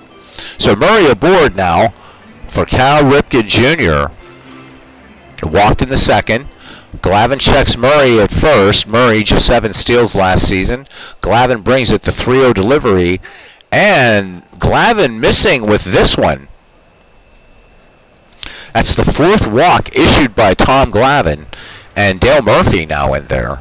And Dale Murphy definitely not a hitter to be trifled with. Gave it a ride down the deep left field line last time up. Murphy again, 27 home runs. Again, one of those, 103 runs batted, and again, one of those players in baseball, just one of the good guys, Dale Murphy. And I say that not being a Reds fan. Eddie Murray in scoring position, 2 down, 2-1 your score. Glavine brings it, 2-1. Glavine having some strike zone problems. Fly ball, shallow. left field, and a diving catch by Albert Bell, and that will take care of the Hendersons. We go to the fifth, and it's still 2-1. Nathaniel Lentz talking about the notifications. You know what? The thing is just YouTube's really weird for that. I miss so many people's notifications. It's insane. And when I subscribe to a channel, I subscribe for all notifications. So that's YouTube. Always has been that way. Always will be, unfortunately. All right, Robbie Alomar to lead it off here in the top of the fifth inning. Back at the top of the order be Alomar, Puckett, and Bagwell. Alomar singled back in the third his last time up. Martinez with the 2-1 delivery. Alomar cuts on this fastball and line drive base hit up the middle past Sandberg into center field. Dale Murphy gets it into Cal Ripken. So Robbie Alomar aboard. Kirby Puckett had a 2-run shot back in the third to give the Piazzas this lead. Alomar with an aggressive lead off first. Martinez with a check of the runner. The 0-2 to Kirby Puckett. Fastball, and this one line to center, but down into the glove of Dale Murphy. Alomar scampers back to first. One down now. Jeff Bagwell. He is popped out and grounded out. Martinez throws over. Alomar dives back. He is up and safe. Martinez, another check of the runner.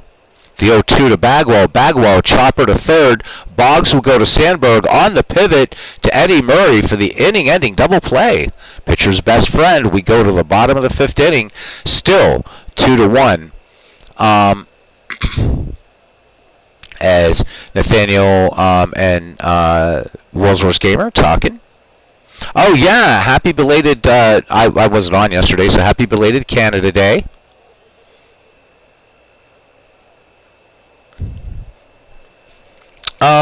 Yeah, so Jackass Whiskey putting a question out here to all and sundry, asking if Kirby Puckett should be in the Hall of Fame. He says for him, Puckett is a soft yes, that he meant a lot to him in the 1987 and 1991 teams.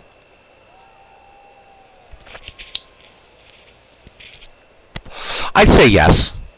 Top tier Hall of Famer, no. But yeah, I definitely agree. I think he should be in there. I think Puckett should definitely be in there. And also, memory eternal. Kirby Puckett no longer with us. All right, Gary Carter, nothing for one. Grounded into a double play his last time up. Tom Glavine here, ready to deal. 0-1 pitch to Carter. Carter swings. This one fouled on the third base side. Ventura running toward the seats, but he's going to run out of room here at Progressive Field. Carter back in the box now. The 0-2 from Glavine. Change up. Carter swings on this one. Straightens out a swing, but the ball straight into Albert Bell's glove in left field. So one away here. And Dennis Martinez now, nothing for one. Flied out his last time. Glavine works quickly to Martinez. Here's the pitch. First pitch swinging. Base it up the middle. Splitting Larkin and Alomar. And Dennis Martinez aboard. Now we go back to the top of the order. And Tim Raines. Raines 0 for 1. With a run scored. Glavine brings it. The 3-2 pitch to Raines. Raines lays off. Glavine having some control problems here. That's the fifth walk issued by the southpaw. And stepping to the plate now is Ryan Sandberg. Sandberg in the game. RBI double that scored Tim Raines back in the first. And Sandberg definitely some pop. So Glavine playing with fire. One down, looking to induce that double play. But last season, Sandberg grounded into 8 of them.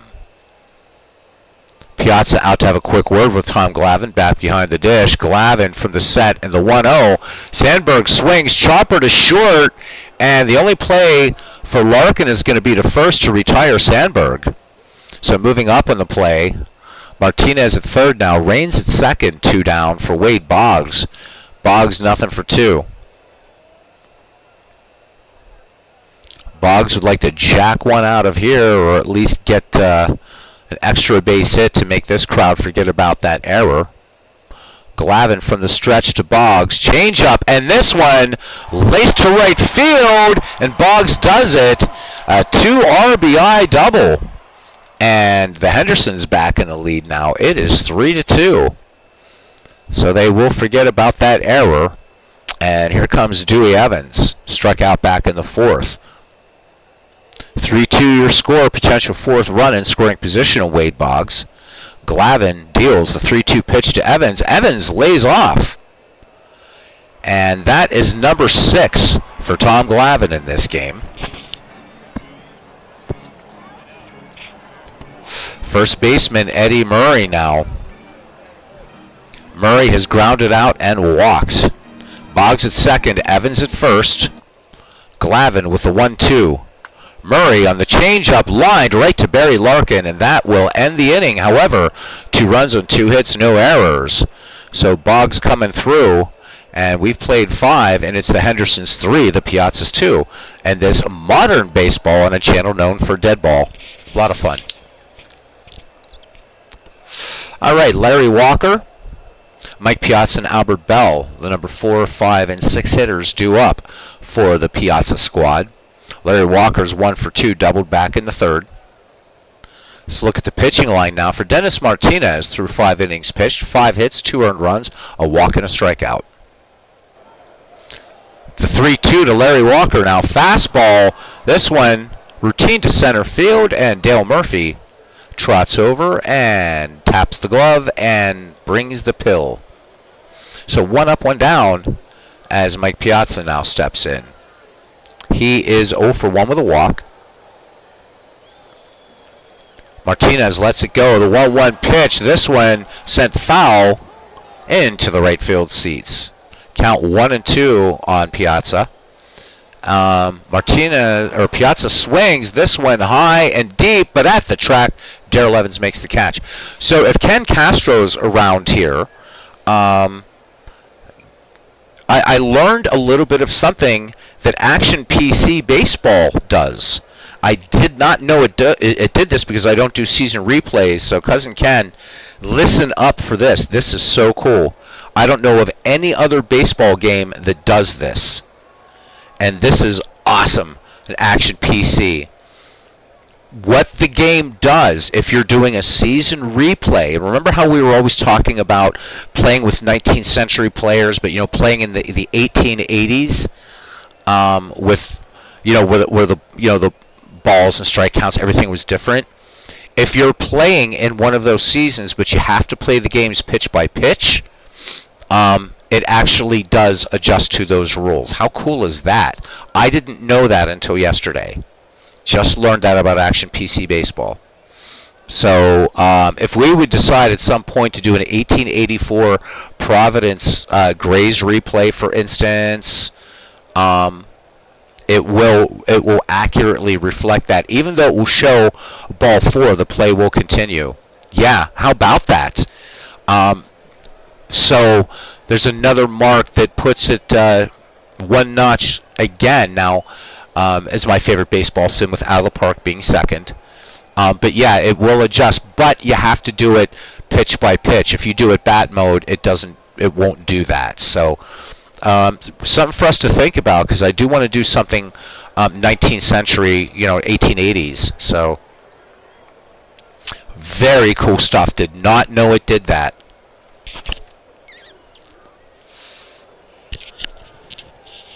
I think it is, Bernard. It definitely is. Out of the Park Baseball certainly second, but yeah, by a huge margin, this certainly is. Such a great game. All right, Albert Bell is 0 for 2. Safe on a throwing error back in the second, and grounded to third in the 3rd. Martinez deals with 2 outs. This one fouled back. Albert Bell will get another go here. It's 0-1 now. Martinez brings it. Bell swings, and this one out of here. That one, a laser shot by Albert Bell here for the Mike Piazzas. And here in the top of the 6th inning, we are back at 3. So didn't even have time to call that one. 420-foot shot by Albert Bell, and this one gone. And many didn't even have time to open the window on that shot. 422 feet by Bell. All right.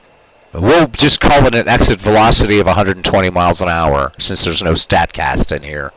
I'd love for Dave to add something like that, so that would be fun.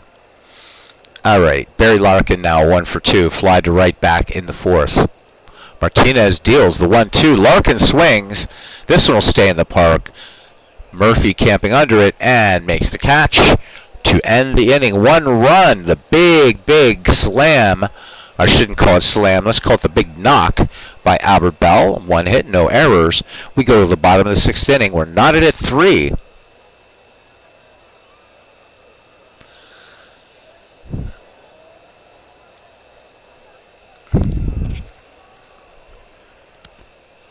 Can't find a team. Warsaw Gamer said Nathaniel Lentz talking about project. Can't find.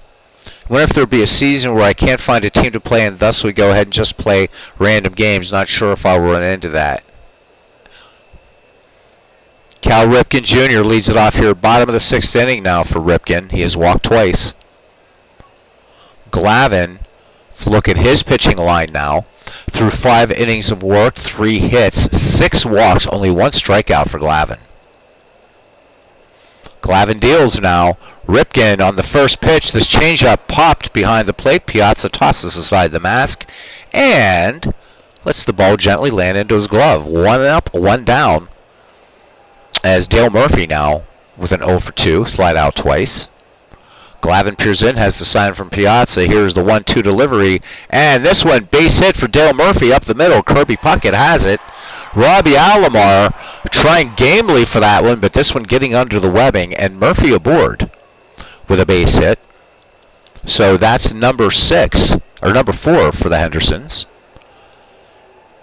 Murphy with 16 steals will go every once in a while.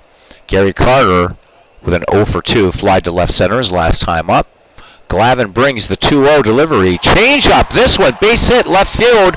Murphy will hold at second. So Gary Carter contributing now to a little bit of this hit attack. Murphy at second, Carter at first for Dennis Martinez. Will they lift Martinez? They're looking bunt here with 1 down. Martinez will hit. Glavin lets it go. Martinez gets the bunt down. Piazza pounces on it. Fires to Robbie Alomar covering. And Murphy and Carter move up on the sacrifice. 2 down. And we swing around to the top of the order for Tim Raines. Tim Raines has walked twice in this game. Grounded out once. Scored once. Glavin working from the stretch in the 1-0 to Tim Raines. Change up. Raines swings. Chopping ground ball to first. Bagwell will take it to the bag himself. So the Hendersons threaten but do not score. No runs, 2 hits, no errors. 2 left. We've played 6 here at Progressive Field. We're knotted at 3.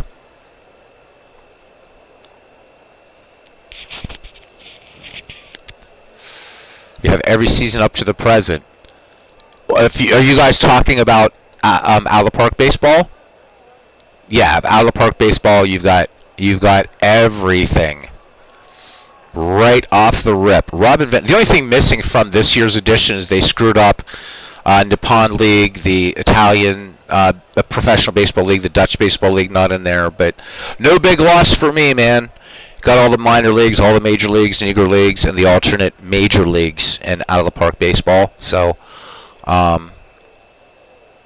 again, what a great $20, man, $20, and you can get in and tweak deep in out of the park. Its only weakness, really, in terms of customization, is working at the player level. If you want to bulk import players, I've said that many times. But just insane. But this one is way easier to customize than out of the park. All right, Robin Ventura, 0 for 2 to lead it off here in the 7th inning. Ventura has been frustrated all season. Now 0 for 9 on the season, 0 for 2 in the game. Martinez with the 1-2 to Ventura. Fastball, and Ventura cuts right through this one. Comes up empty. So Martinez picks up strikeout number 2. That's 1 away here in the 7th inning. Tom Glavin now, he is 0 for 2. Grounded short his last time up. Martinez has the sign from Gary Carter. And nope, Ken Griffey will come in. Ken Griffey Sr. and... No, Ken Griffey Jr. Ken Griffey Sr. Which Ken Griffey is that? Ah! It was the wrong Griffey. It was the wrong Griffey. My God. Oh my God, I've got to fix that.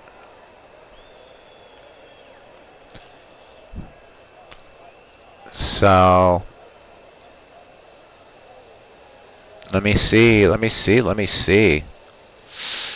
Yeah. I think we gotta fix that. It's the wrong Ken Griffey. Damn. Alright, it's all good. I'll show you right after the game, Nathaniel. Alright? I will show you how to do it. So hang out. Okay? Alright, so anyhow, the wrong Ken Griffey was in there, and 2 outs. Robbie Alomar. So who does it say if Robbie Alomar was a pitcher, he'd throw a spitball? So now Legends is saying that Out of the Park is the most customizable baseball game. Interesting. Yeah, I'll be glad to show you, Nathaniel. They're both insanely customizable. Someday, we will do a broadcast of a head-to-head between those two games to show customization and things like that. It's very customizable. And I don't think anybody would argue as far as out-of-the-park baseball goes, it's the best value out there on the market. Games are trending toward that way. Digital Diamond going the same way. I mean, everything is available in that game.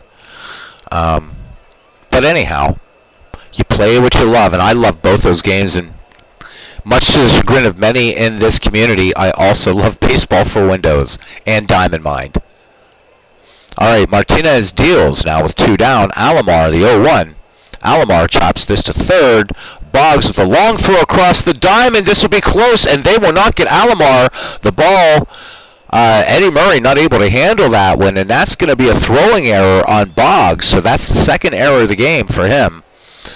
Eddie Murray able to keep the ball in front of him to prevent Robbie Alomar from tearing off to second base. Kirby Puckett, 1 for 3, had that big home run, a 2-run shot back in the third. Alomar leads off first. Martinez throws over. Alomar back in time. Close call, though. And Jackass Whiskey is going to stick with Baseball Mogul. Legends says that one of his thing for Action PC says is his lack of a career franchise mode is stunning to him. That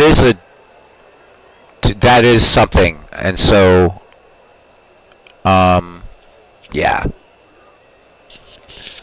So for World's Worst Gamer, he says the thing that his preference for Action PC is because it has no digital rights management, and so he's always going to give Action PC money first, which there's digital rights management in Out of the Park Baseball. I know if you buy it from the developers, they're pretty cool with it. I've never really had trouble with it with Steam, but I get it as a matter of ethics, if you will. I'm not a big fan of DRM myself.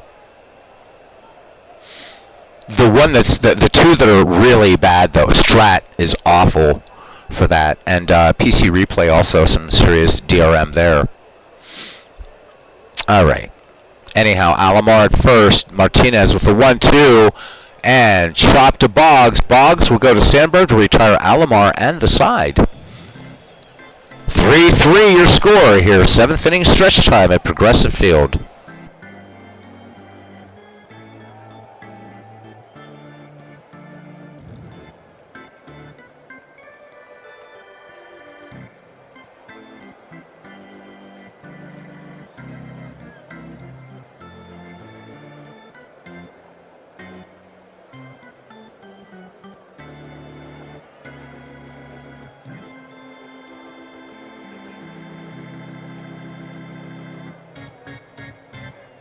Alright, Mark Eichhorn will come in now to pitch here in the 7th, bottom of the 7th. Let's look at Eichhorn's numbers. 2.50 under an average, 6 wins, 4 losses, 4 saves, 97 1/3 pitched, 28 walks, 75 strikeouts. League hit .228 against Eichhorn last year. Eichhorn acquired from the Toronto Blue Jays So yeah, that franchise mode would be something superb in Action PC Baseball. Don't know if that's ever been addressed, whether that's something that Dave Cook Sports is thinking of doing. But yeah, that is a big plus on Out of the Park side. You know what? Steve Tate and I have talked about it. If you can afford both, buy both, and then you got it all. Eichhorn deals now the 3-1 delivery to Sandberg. Sandberg sends this to center field. Puckett back on this ball about 10 paces, makes the catch. 1 up, 1 down. Boggs 1 for 3. So 2 errors in this game. He had that big double, though, back in the 5th. 2 RBI double. And now he's got another error to make up for.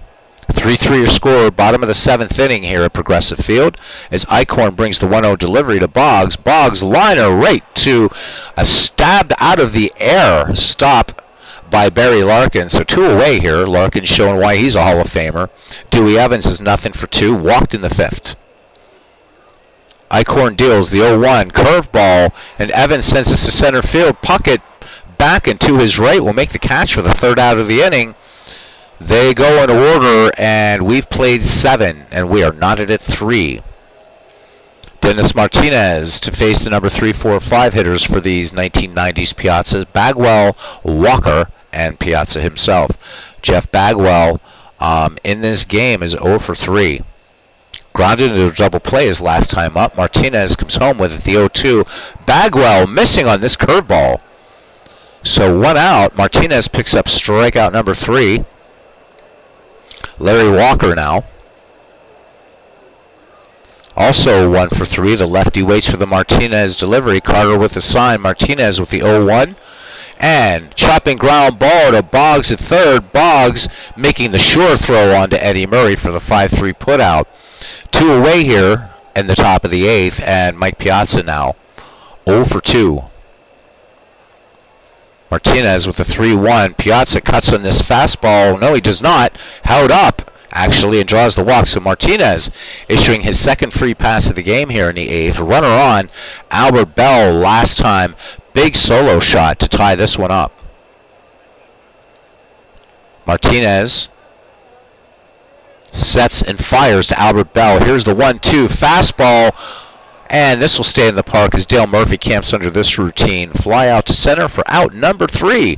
No runs, no hits, no errors. Bottom of the 8th, knotted at 3. Eddie Murray, Cal Ripken Jr., and Dale Murphy to bat for these 1980s Hendersons. Eddie Murray grounded to short his last time up. Mark Eichhorn on in relief. Here's the wind in the 0-1. Fastball, fly ball to right. Larry Walker has it measured and in his glove. 1 up, 1 down here. Now Cal Ripken Jr. popped to the catcher last time. Ripken walked his 2 previous times. So we're seeing Tom Glavine well. We'll be facing Eichhorn here for his first go. Full count on Ripken. And Ripken swing and a miss. And Mark Eichhorn picking up his first strikeout. 2 up, 2 down for Dale Murphy. Singled his last time up. Murphy in the box now. And the Piazza's battery ready to work. Eichhorn with the wind in the 0-2. Fastball, this one line to right. Larry Walker making a pick off the grass for out number 3. No runs, no hits, no errors. Nobody left. We go to the 9th. It's anybody's ball game. The 1990s Piazzas 3. The 1980s Hendersons 3. Each team at 1-1. Martinez with a... this could be his final batter. We'll see. Barry Larkin has singled and flied out twice. Martinez with the 1-2 delivery now to Larkin. Fastball swung on, chopped to short. Ripken quickly up with it over to Eddie Murray, and that would take care of Barry Larkin for out number 1. Martinez now to face Robin Ventura. Martinez toes the rubber and lets it go. The 1-1 to Ventura. Fastball, this one chopped to first.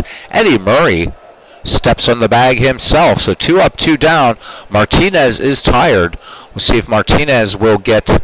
They're going to let him in to face Mark Eichhorn. Martinez due up second when we go to the bottom of the 9th. So Mark Eichhorn, of course, coming from the American League. No batting stats on him. Martinez. Oh, here we go. Chipper Jones to pinch hit. Chopper. Ripken will go to Murray. It's going to be close. And Chipper Jones gets the infield single. Now, does Martinez face Alomar? 3-3 game, and I think we're going to lift Martinez.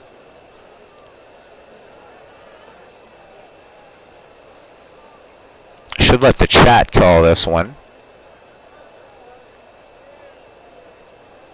And I think we're going to bring in Jesse Orozco to try to shut this down.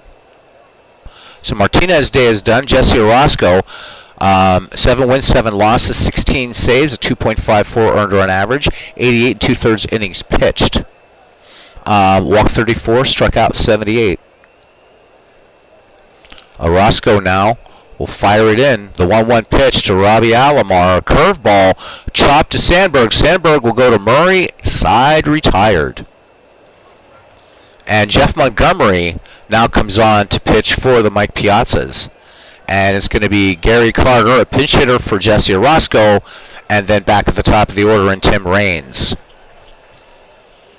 Oh, nice. So Ken Castro coming in with some old-timey baseball. He says, Urban Shocker, 1 batter over the limit through 6. It's the St. Louis Browns over the Philadelphia Athletics, 1-0. Ken Castro playing with the pre-expansion Appa Bats roster, which is absolutely superb, and infinite things you can do with that. All right, Gary Carter is 1 for 3. Jeff Montgomery deals the 3-1 pitch now to Gary Carter. Changeup, and this one, a changeup missing, and Jesse Orozco will be lifted for a pinch hitter here.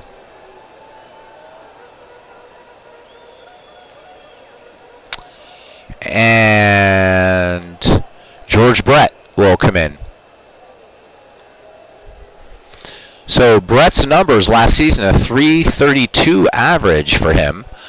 22 home runs, 96 runs batted in. Gary Carter at first. Let's see if we have any speed on the base, or speed. Yeah, we got to. Have to do it. So Ricky Henderson will come in to pinch run. Gary Carter's day is done.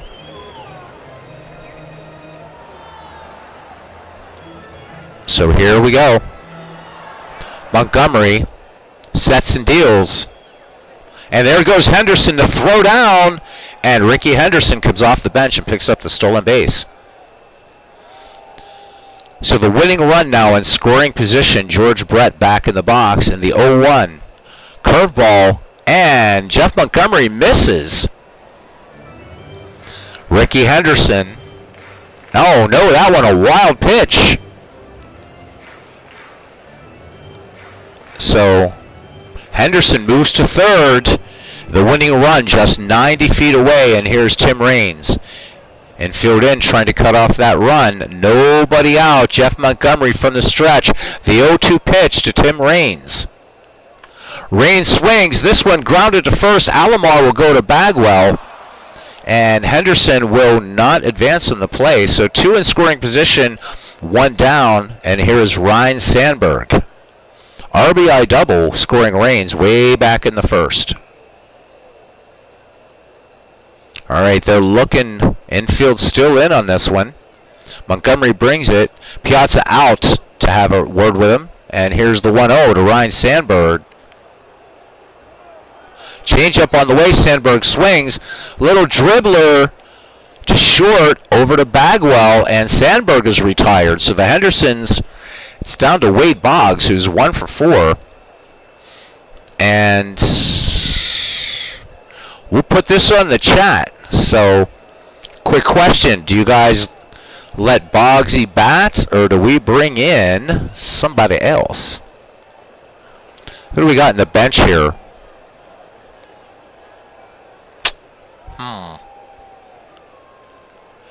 Looks like we might be able to, let's look at what our third base options are here. Well, we got George Brett, so Brett could stay in the game.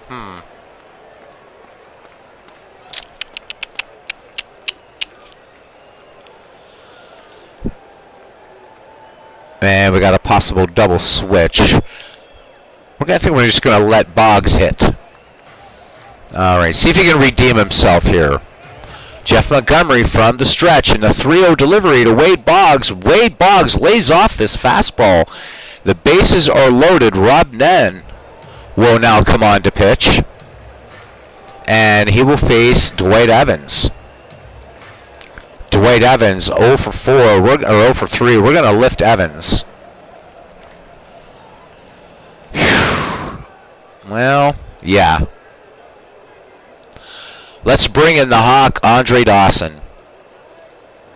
All right. Dawson's numbers last season, a .294 average, 25 home runs, 94 runs batted in. Henderson at third, Brett at second, Boggs at first.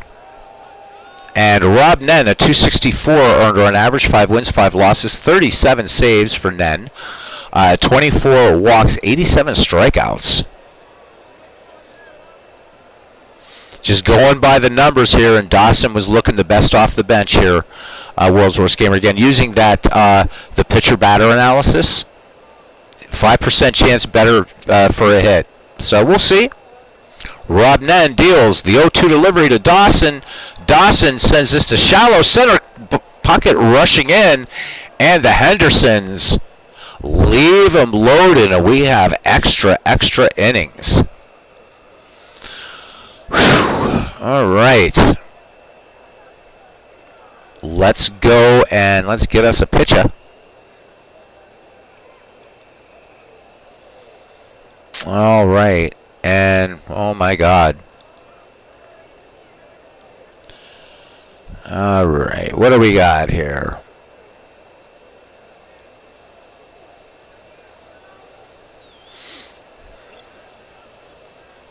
For sentimental reasons, and also because of the lower hit percentage, I'm going to go with Kent Colvey.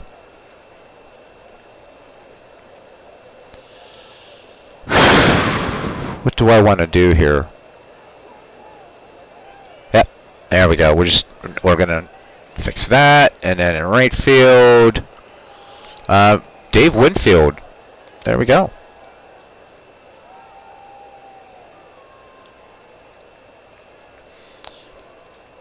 Boy, are we busy here. Let's bring in Lance Parrish to catch. There we go. All right, Kirby Puckett, 1 for 4 as we begin the 10th inning. It'll be followed by Jeff Bagwell and Larry Walker. There's a little picture of Lance Parrish, late of the Detroit Tigers. To Colby deals that sidearmed, almost subway delivery, chopped to Ripken at short. Ripken fires across to Eddie Murray, and Kirby Puckett is retired. So 1 up, 1 down here. Jeff Bagwell, nothing for 4. Teak delivers the 1-2 pitch to Bagwell. Fastball. Bagwell, swing and a miss. DeColvey picks up the strikeout. 2 up, 2 down now. Larry Walker, his last time up, grounded to third. He's 1 for 4. DeColvey winds and brings it. The 1-2. Walker, a little chopper to short. Ripken has to hurry. Gets it onto Murray, and that retires Larry Walker. We go to the bottom of the 10th inning. We are knotted at 3. And it will be Eddie Murray, Cal Ripken Jr., and Dale Murphy. Rob Nen staying on in relief. Here's the wind in the 0-2 pitch. Eddie Murray swings, fly to right. Coming in on it is Larry Walker, medium deep in right field to make the catch for out number 1. Ripken 0 for 2, struck out his last time up.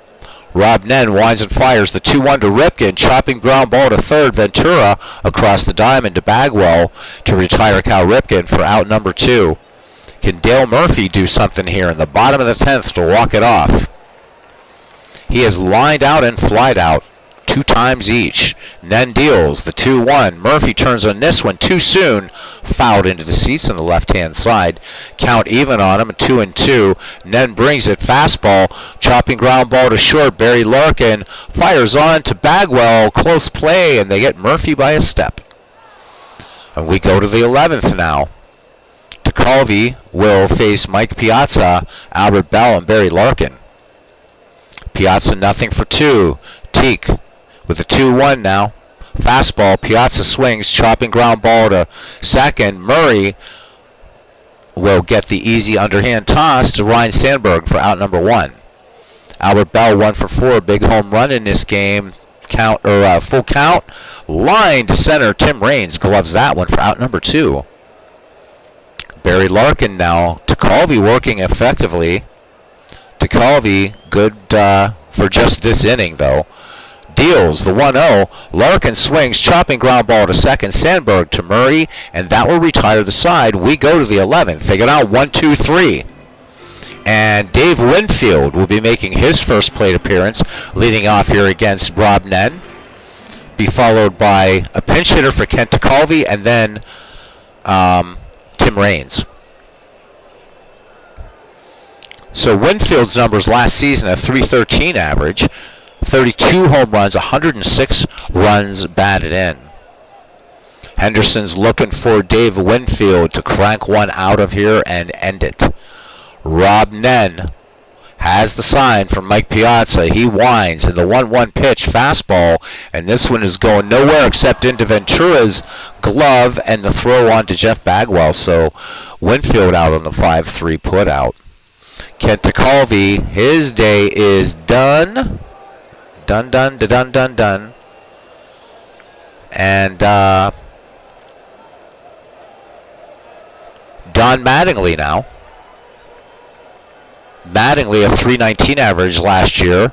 25 home runs, 110 runs batted in for him. Then works the 3-2 pitch. Mattingly, fly ball medium deep into center field, and Kirby Puckett picks that one off a blade of grass. And Tom Hankey will come in now. So Nen's day is done. 2 down, back at the top of the order for Tim Raines. Tim Raines, nothing for 3. 3-3 your score, bottom of the 11th. Hankey deals the 3-1, and Raines lays off ball 4 on the fastball. Every time I see Tom Hankey's name, I think of South Park, and I'm sure you know why, that famous Christmas episode. So Ryan Sandberg now is 1 for 5.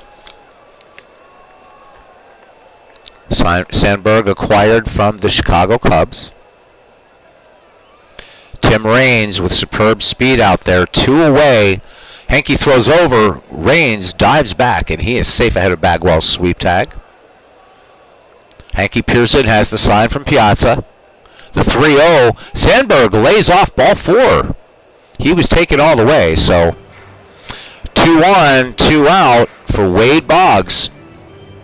Parrish waits on deck. Boggs walked back in the 9th. Hankey into his motion, the 3-2 pitch, changeup, and Tom Hankey misses, and now the bases are loaded for catcher Lance Parrish. So Parrish, .264 hitter last year with 25 home runs. Hey, MV, welcome in. MV putting a link to something or other here.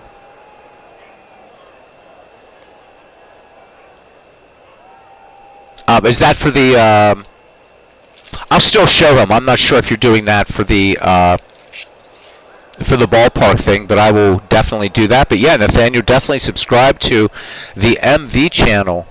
Holy moly, it's almost 4 o'clock here on the East Coast. All right. Tim Raines at third.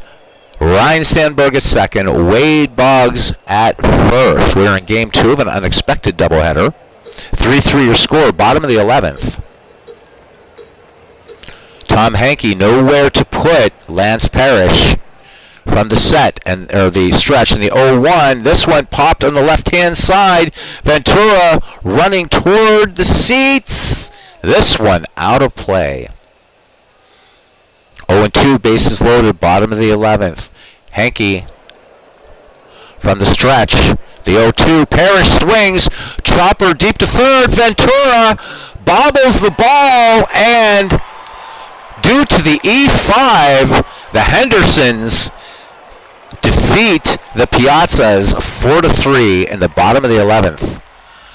Whew. So Robin Ventura, hanging his head in shame, quickly scampers into the clubhouse, through the showers, using the dry shampoo on his hair, and all the way back to the hotel. So, highlights of this game for the victorious 1990s, or for the losing 1990s Piazza. Kirby Puckett with 1 for 5 with a home run, 2 runs batted in. Albert Bell 1 for 5 with a home run. No real highlights for the Hendersons, though they won this one 4-3. So the line for the 1980s Hendersons, 4 runs, 5 hits, 2 errors. For the 1990s Piazzas, 3 runs, 7 hits, 1 error. So the 1980s squad goes to 2-1. 1980s fall to 1-2. Look at the pitching here, and then we'll show Nathaniel a bit about ballparks in Action PC baseball. Tom Glavin got the start for the Mike Piazza squad. Glavin went 6, 5 hits, 3 runs, all earned, walked 6, struck out 1. So Glavin, serious control problems. Mark Eichhorn worked 2 in relief, struck out 1. Jeff Montgomery worked 2/3 and walked 3. So, yeah, not the most illustrious moment for him. Rob Nen worked 2 in relief. And then Tom Hankey gets the loss. Gave up 1 run and walked 3.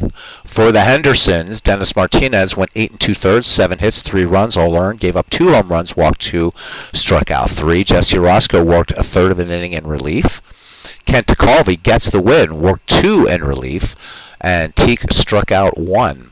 So let's look at our miscellaneous and see. It's going to be one of these pitchers probably getting the MVP, and indeed it is Dennis Martinez. So there we go.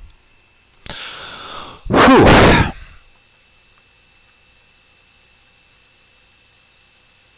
So I'm not going to be auto-playing any of these other games in this, just because there's some absolutely superb matchups. Yeah, absolutely superb matchups here. So what could be coming up when we later revisit this? We're going to have Halliday versus Marichal in 1. Warren Spahn and Gaylord Perry. Wilbur Cooper and Pete Alexander. I almost did that as a second game of the doubleheader, but World's Worst Gamer, I put the question out. World's Worst Gamer is the first to respond. One is some modern baseball. And then the other one will be Newhouser versus Schumacher. So, but we're going to leave this league alone for now. All right. So, Nathaniel. Oh, Nathaniel has to get going. So, guess won't be able to show you how to do the ballparks, man. Will I be on tomorrow? Yeah, I should be on tomorrow. It's just Monday. Don't start my thing until my new job until Wednesday. So yeah. So if you got to do, I'll just go ahead and skip the ballpark thing for now. Thank you for Nathaniel for coming in. MV, have you or are you going to be doing any games? As we are now at the end of this.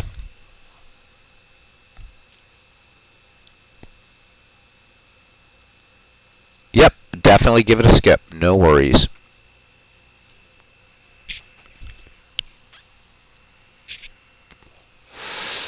You might. Okay. Hey, we appreciate you too, Nathaniel. Happy to watch me. No, I mean, so we've had a bit of a debate in here going on between Out of the Park Baseball and Action PC Baseball. And so I do want to do an in-depth head-to-head between the two. Andrew says, thanks, Beatles. Always appreciate your games analysis. Thank you, my friend. Appreciate you. Just for giggles, we'll just do a real quick thing here. I've got to fire up Steam, so while we're doing that. So Legend Sports Universe brings up a great point that Action PC lacks a franchise mode,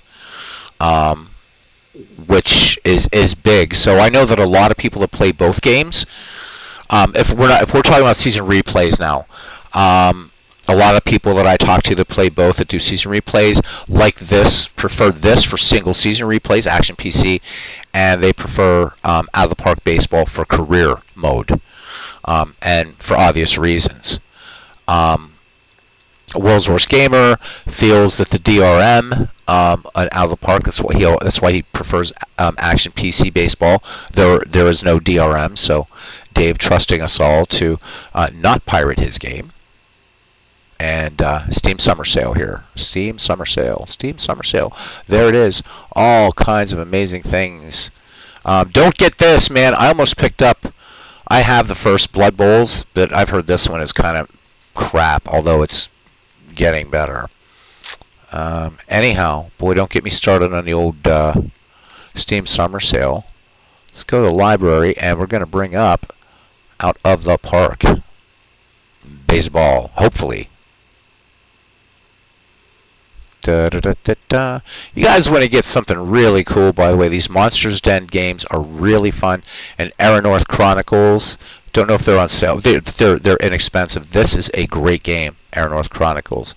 You just can't be afraid of super in-depth strategies. This has a steep learning curve, but you'll love it. Anyhow, let's go to Out of the Park. And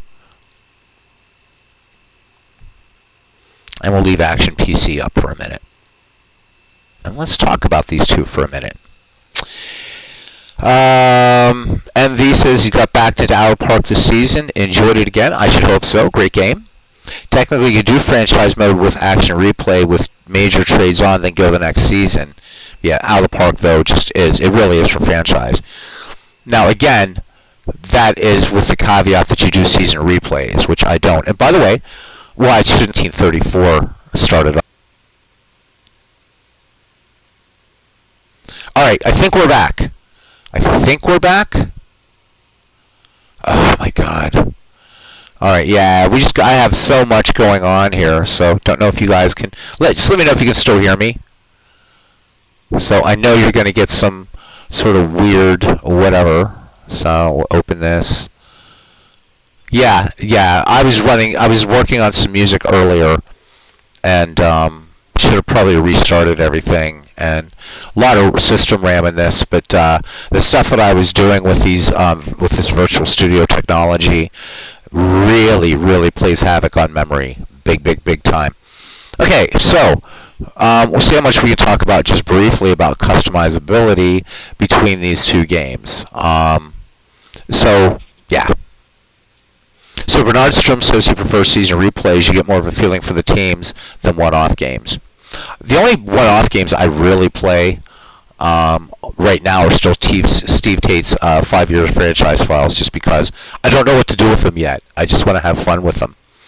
But customizability, let's continue with this all time. We're not going to play a game, so don't worry. You don't have to hear my voice calling another game.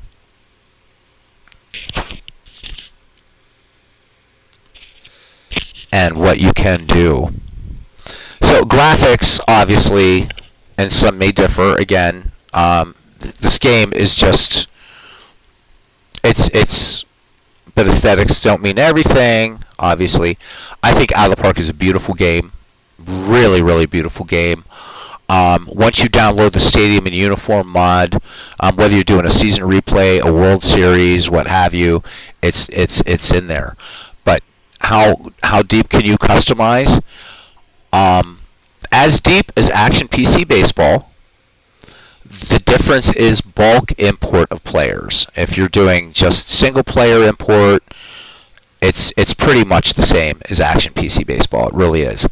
The other thing, I guess, the big thing in favor of this game is you get everything. But this is a very polarizing game in the community. It really is. With Action PC, you don't get everything. However, the prices for seasons, even at regular price, very reasonable, and there's so many sales. I would say that between the two, Action PC, let's bring it up here, probably easier to navigate. At least at first blush. However, when you get into it here, you see all these tons of menu choices. I would say reports are probably more in depth in Action PC, or at least easier to create. One of the big things I think in favor of Action PC, and again, I'm talking about my two favorite baseball sims here. making a big thing about it, but it's true, is this batter versus pitcher analysis, which works really great for planning rosters outside of game and for choosing pinch hitters, pinch runners, relief pitchers, whatever. So if I wanted to do, let's just do this game that we just did. So let's say that we had the 1990s versus the 1980s, and the 1980s were the home team. So we'll just look at this. And, again, I love this. I don't know of any other game that has this whatsoever. So let's see how it says Robbie Alomar would have done. Let's say against Dennis Martinez, or would do. And there we can see these numbers. I think this is absolutely just great stuff. And you can do it for pitching versus hitters and for both teams. And as you keep changing this up, so if we were to go back to Greg Maddux, for instance, these numbers are going to change up. So let's see, how's Boggs going to do? He has a 24. We'll just focus on Boggs because he's at the top here. So 24.8% chance of getting a hit off of Greg Maddux. Now this has nothing to do with game situation, just comparing stats. So Maddux, it's going to be 24.8. But let's go back to Martinez. And now it's 22.4, so he's actually going to do a little bit better against Greg Maddux. How's Robbie Alomar going to do against Oral Hershiser? Okay, so 20.5%. How's he going to do against? How's he going to do against? Give me a pitcher. Give me a pitcher. Give me a pitcher. Guess it doesn't really matter against McCaddy. So you can see the numbers changing. So I'd like that. Out of the Park does not have that. This also has a what if. So while you can normalize in Out of the Park baseball, you can actually go with this. What if, wherever the hell it is now, is it organized, reports? I believe it is. Yeah, there's the what if. So you can take any player and see how a player would have done in a ballpark and change the normalization for the year in the ballpark. So deep analysis. And yes, Bernard is loving 1912. Yep, create your own league. Yep, go to league and teams and scroll down and you can change the Guardians to the Indians. So, yep, you can.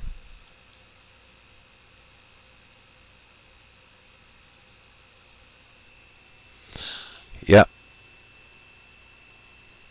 Oh yeah, that's because I'm just looking here, and I probably should be changing this up in, let me change this up and see. Nope. We're just going to leave it on here. So, action piece, there it is. There, it just came up. Boom. Give it a second, and it should come back up. There we go. So again, things are running a little bit slowly on my side now, thanks to the crazy software I'm running. So I think it's deeper analysis in this game. To create leagues, so Out of the Park baseball, I would say, which actually it looks like it just got closed. Yep, it did, so that's all right. Out of the Park baseball, easier to set up a World Series, a lot easier. Click, click, you're done. Setting up draft leagues, I think they're both. I think Out of the Park baseball is a little bit easier. Christopher Slovic has that huge Creators Cup series, so that's good. For season replays, just single season replays, I think they're both good. They're both equal on that in terms of Out of the Park baseball has a really neat thing where you can check the accuracy of your replay. I've not seen anything like that in any game. You can edit players in both games really nicely. I've shown you guys before how to very quickly do a draft league, just as easy to do an Out of the Park. Doing a what if, and this really is, if we go to rosters, right, setting up something like this, again, so from here, you're doing this and you're importing teams. If I wanted to bring in the 1934 Cardinals here, it'd be really simple. Just bam, and do it, right? But now, and we're going to bring up Out of the Park again, and we're going to close off Action PC. Where'd you go, Action PC? Where'd you go? Where'd you go? Where'd you go? So, Action PC is done. So, if I wanted to do a World Series in Action PC, I would actually have to create a league or a tournament of 2 teams and go. I like this better for that. So go to Historical Exhibition, and this will auto-seed things for you. I can just select a World Series, and let's see, what's one that everybody in this chat would like? Well, not everybody. So, 2004. So there we go. And it has the proper logos for the time. So just to show you, this again is with a mod, but there you see there's the proper Cardinals Red Sox. But if I go back to the dead ball era, and I go to the 1903 World Series, now it's the this is proper for the Pirates in Boston. So I do like it for that.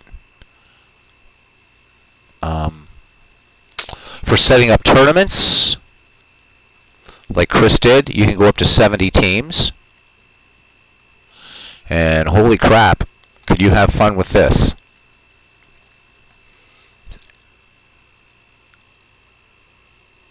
But let's go back to this all-time greatest. Yeah, now we're going to show some of and we're going to go ahead and just do a couple things here with Out of the Park Baseball. So first, we can go here to League Home or League Scores. Okay. So let me go back one day to the 13th or to the I guess it's the 12th on here, and this is neat. So what you can do, and you can't do this. So Action PC Baseball has a thing called film, right, where you can watch, you can read and see the whole play-by-play of the game.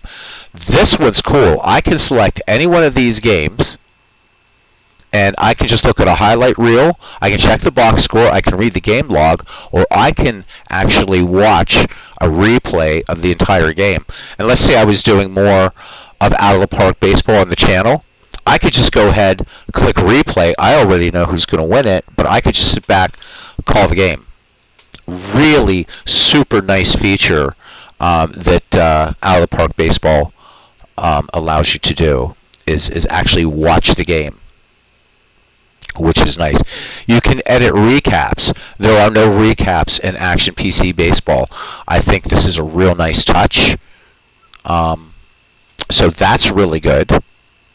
Again, you can get some pretty deep analysis in this thing as well. Pretty deep reporting. Let's go to the White Sox home screen. I can click on any of these players, bring them up. Another nice thing, and Out of the Park's favor that really makes it an organic baseball encyclopedia is this. There it is. You actually have the players' entire. There it is. It's like having Baseball Reference, but you can jump right in and play a game.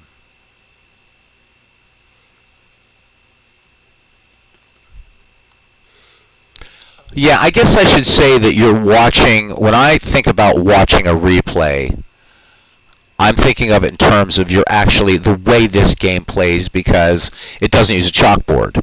So I guess that's the way I'm looking at it, World Source Gamer. I should have been more clear. So, yeah, the spray chart is cool.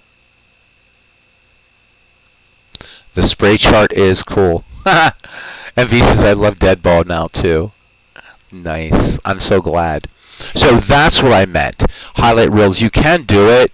I guess for me personally, it makes more sense to do it on this to watch a whole game, because it's not MLB The Show, but it certainly looks more like a baseball game. Put it that way. You can look at neutralized pitching, neutralized batting.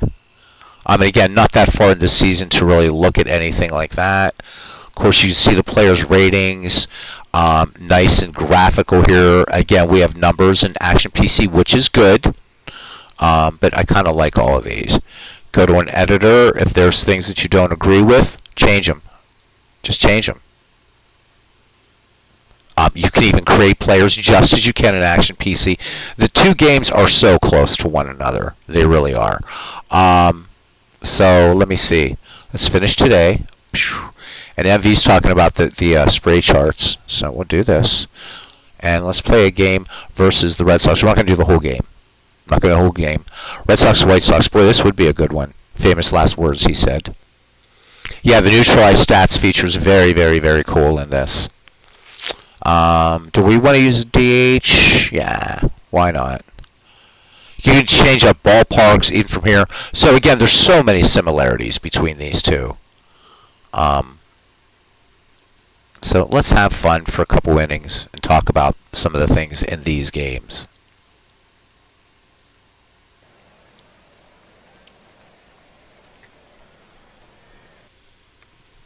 At least while this will behave itself. For me, though, Action PC edges this out. As this is my favorite, or Action PC is my favorite. This is a very, very, very, very close second. Let's see if Overview is going to be better. Yeah, Overview is better, even though the players are tiny. I love the camera angles. Of course, this thing is kind of like the... this is really like the MLB The Show version of a baseball text sim. So, there we go. And my center fielder's out there somewhere. Where'd you go, man? Wow, where'd you go? I thought I said all these ballparks right. I guess I didn't. I'm an Egypt. We'll just leave it there. Alright. So, MV was talking about the spray chart. So this works with any season that you create or put together in out-of-the-park baseball. It will also work with all the seasons in the database at every level. So you could be playing Rookie League ball in this, which you can. And all you have to do, I don't like it on as default. It makes me dizzy. But if you hit F8, there we go. So we get a little spray chart for Pedroia. And we see that old PD is going to go 39% of the time towards short to Luke Appling in this case. Hit that and it's off. What else? Of course, you get the big opening pan here. Here we go. Woo! Nice. Hey, there's Bobby Catalano. How you doing, Bobby? Yeah, they're both deep games. I mean, they really, really are. Yep, grounded to short. And Frank Thomas has it for the first out of the inning. And we're not going to do a whole game. You want more customizability. This is, again, like Action PC. These two games are super, super customizable. I can move these widgets around. I can have them display as much or as little information as I want. So let's go to View, for instance. Okay. First, we'll go to this, even though that wasn't a great play. A replay on the chalkboard is what you get. And an Action PC is not trying to be out of the park, right? But if I wanted to look at that last play, I can certainly look at it as it was, or I can do this, which I hope it's not looking at this as the last play. Here we go. So it's doing our opening pan, but what we're going to do is see this ground out. So Chris Sale delivers, and I love this feature. Boom. Pretty cool. It's perfect animation. Is it MLB The Show? Absolutely not. Great feature. Ah, there's Johnny Mostil. He decided to show up for the game. Nice. So we were talking about these widgets. So if you unlock the widgets, let's see, you have your lineups over here. There's a little plus sign for the Red Sox. Click it. There we go. I can click it again and get even more stats. So I can bring this all the way out if I want in this modern view. Same thing with the White Sox. Doesn't matter. Boom and boom. So now we've got full stat lines for everybody. If you like this modern view, which I prefer this modern view. Okay. Again, I can drag this up and right. I can look at a bullpen screen. I can actually have the bullpen if I want available there. I don't. So let's drag this down. Where this is a little better than Action PC Baseball is I can move these around. If I want that right there for some bizarre reason, I can. So with Action PC Baseball, you can't. Ballpark's easier to work with in this game, not only for the mod, but you don't have to worry about placing. So that's one in favor of this one. There's other views. You want to go to the classic 3D view? You can do that. You're going to have to move your widgets around again and move this up here and yeah, whatever. So it depends on how you want your game to look. And crazy customizable if you want to see what if you want to see some crazy customization. See, now I'm doing it more like maybe like you would do on Action PC Baseball. And move this over. Some people prefer this way of doing it. Some people don't. It just depends. To me, I never really liked the classic 3D view as much. I can show the Chicago lineup too if I want. But again, it depends on what you like. Let's go ahead and do this here. Play-by-play's down there, which I need to move up. If you're streaming, maybe having that play-by-play is nice there. Wherever you want it. I don't know. But I like... So this one gives you a little bit more stats, what's going on for each hitter. So we see here for Ted Williams, what's going on for him thus far. Whereas if I go to the modern 3D view, and if I go back to the default, which is this, right, then yeah, come here, you. This is what you're getting in the default. Not bad. And Johnny Mustill's name not showing again. I hate face gen. I hate it. Face gen sucks worse than that which sucks. Bernard says he uses the classic 3D. Reminds me of Action PC. Yeah. So, it's almost a dead heat between these two teams, these two games. I will say this, though, with the deep pockets that Out of the Park has, it wouldn't surprise me that it's pretty clear that they're going to try to get as close to the show as they can. And I wouldn't be surprised at all within the next couple years just to see the beginnings of an Ernie Harwell type narrator in this. The other big thing for this game, which is really, really nice, is you can play true computer versus computer in this game. So with Action PC you can, but as you saw, especially in the second game, I still had to make some decisions, which is fine. But with this, I can actually just set this guy to autoplay. And now I could just call this game, just sit back, watch this game if I wanted to. It's not the same as baseball for Windows. There's nothing to listen to, but this game will autoplay out. And while that's going on, I can, choose this initial camera. I can, do this from the batter's box. Whatever I want to do. So, and then you just hit escape to get out of this, but the game will just play itself.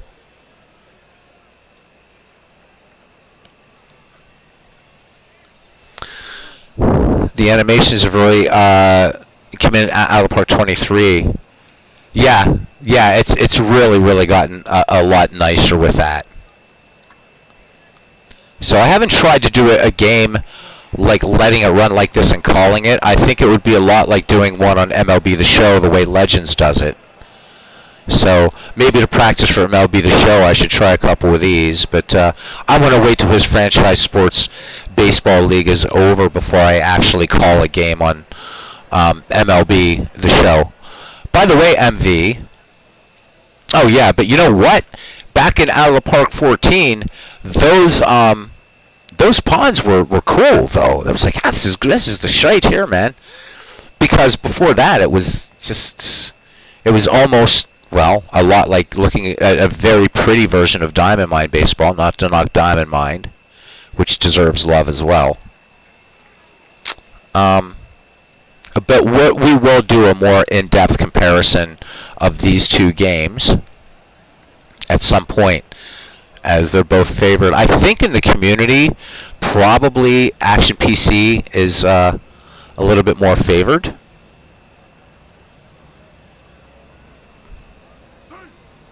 Early versions out of the park allow modification of the database. They've locked that down. So that's certainly an issue there. Welcome in, Mick, very knowledgeable baseball fan. And we're going to go ahead. There we go. That's better. Now we're back to it. I just like how easy it is. It doesn't matter, because it doesn't think I'm trying to switch players. So there's so many times in Action PC Baseball where I want to look at a pitcher or a hitter, and it says you can't do anything. So it's like, oh yeah, that's right. I have to go to the lineup. Well, here, anything I click on, I can click on Shoeless Joe over here, and I can get that. That's really nice. I can click on him here, and I can get that. I really like that. Anybody here, I can look at Boggs over here. So that's nice. But again, I mean, let me lock these widgets back down here again. This is $20 right now. This is $20. And if you've got $20, why not get the game? Why not get the game?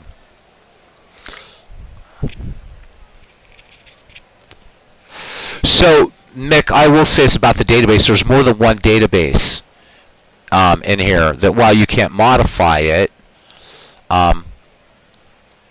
so something is in favor of Action PC Baseball, there's no baseball history collection in this game. So if we wanted to do a Ned McGreevy type league, for instance, we could do a Howie Shanks in this very easy. A Ned McGreevy league would be a lot more work. Let's just go ahead and let this do what it's doing. A Ned McGreevy league would be harder in this because while you would have the players, right, we base that off the baseball history collection. For this, you'd have to go through all of those players, and who's coming in to score?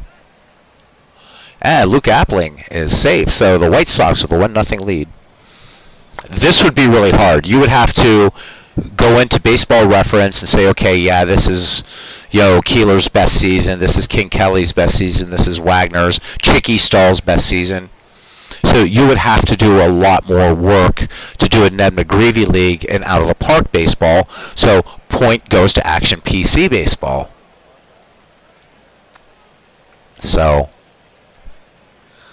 yeah, MV. So I didn't find Dominator's roster. I looked all over the damn place, unless he changed his name to Loganator.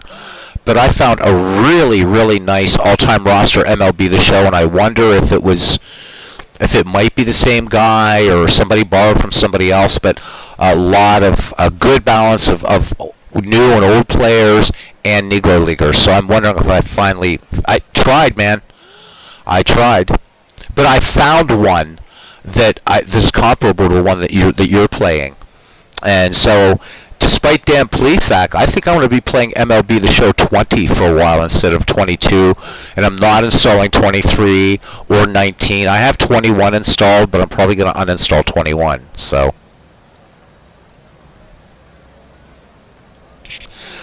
yeah, McF says there used to be an easy process to convert the database to CSV and the reverse direction. With tweaked CSV files, you can create your own database. Yeah, true. Oh, so is that why I can't find Dominator? I thought it was on 20. MV? Oh my god.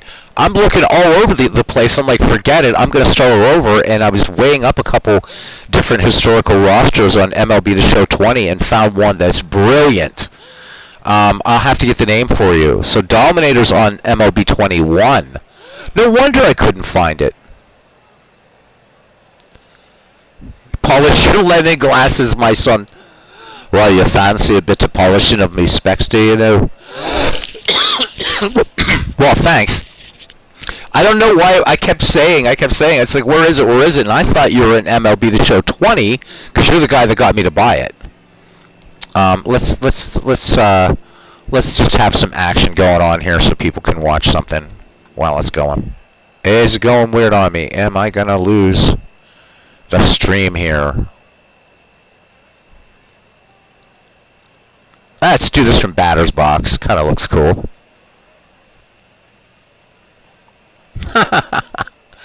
Let me make... Oh, I think we've lost our stream. Nope, we haven't. We're still there. I don't know what's going on here. Let's try this. I don't know. Wow. Are we here? Somebody let me know, please.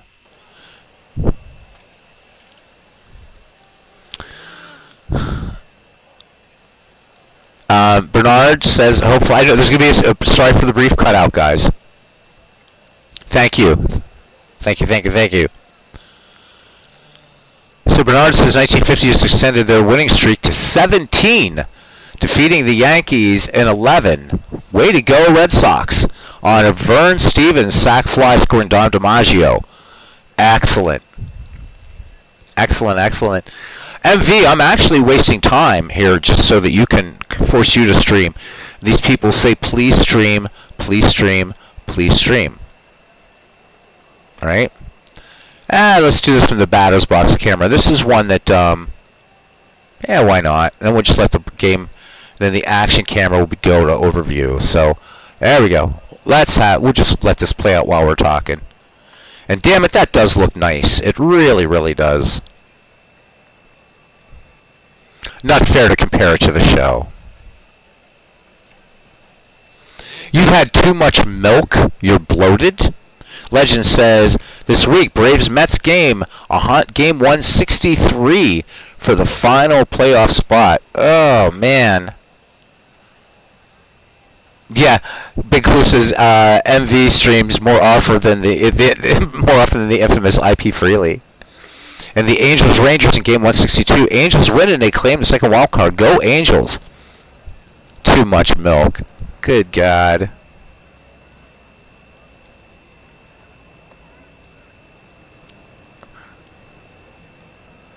Nice looking game this is. Nice looking game. So Legends, I don't know. I mean, you've heard we've been talking about this game. I think having both and playing them for different reasons is the best bet. And again, for $20 right now on sale. Yeah, I know. I watched the game. On the flip side, I wasn't there. Next game on Friday. Yeah, a lot of your games now, Bernard, I'm going to have to catch on the flip side with starting this new job. It's a normal first shift job, and I know most of your stuff's during the day, so. There's Robin Ventura, little flare, and this one gets down for a base hit. So you did a bit of Shanks yesterday? So. Again, it's not perfect, World's Worst Gamer. It's not, but for a baseball tech sim, there's nothing better looking than this. Nothing at all. And you also got to remember this, on my end, it's like super smooth. So on the stream, a little bit weird. But again, I don't play games. Yeah, the animation does need to be better. I don't play games, though, for how pretty they are. That's why one of the games I love is Diamond Mine Baseball. It's definitely not pretty. So, but again, I was running Omnisphere before I came on here, and if anybody's out there, a musician, know about Omnisphere and Falcon and those games, or that virtual studio technology, that really cut into a lot of resources. So, but yeah. Legend says, yeah, I'm having to do a lot of recording then doing your broadcast afterwards just for time reasons. Absolutely. That's alright. Hey, Mudville spoiled it for a while, and that's fine. Had fun with Shanks. I'm not going to be part of the next Shanks, except, maybe, I'll do some broadcasting, but the Shanks thing was fun. It really was. So. And I think the next one's going to be even crazier. I'll draft a team, but I'm not. That's all I'm going to do. Anyhow, I guess that's it. Oh, what's going on? Somebody going to try to steal a base here. And he is safe. Yeah, Diamond Mine Baseball does cross-era play very well. Yeah, it really does. Yeah, Babe Ruth was a disappointment in Howie Shanks. He definitely was. But it is what it is. Check Minnie Minoso in which league?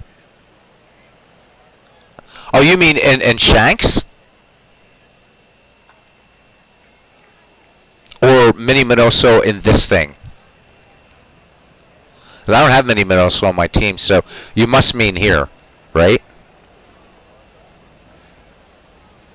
Oh, yeah, he's on this team. He's on this White Sox team. Let me do this. And then we'll go to options, and hopefully we can jump out of this thing.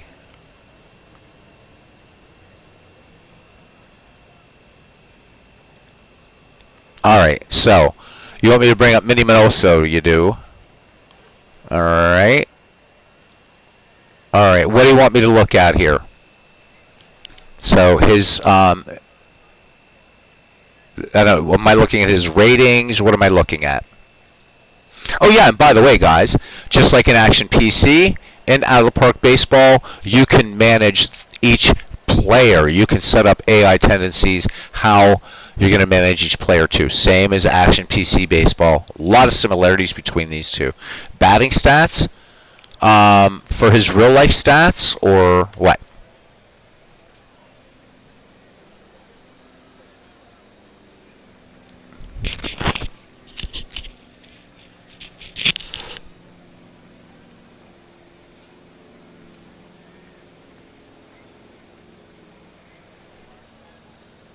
Oh, not real life. Okay, so just regular batting stats. Okay, there they are. So that's what he's done so far in this season.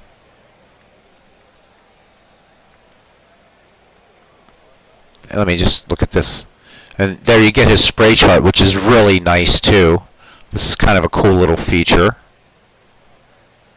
Batting versus pitchers. Ah, alright, there we go.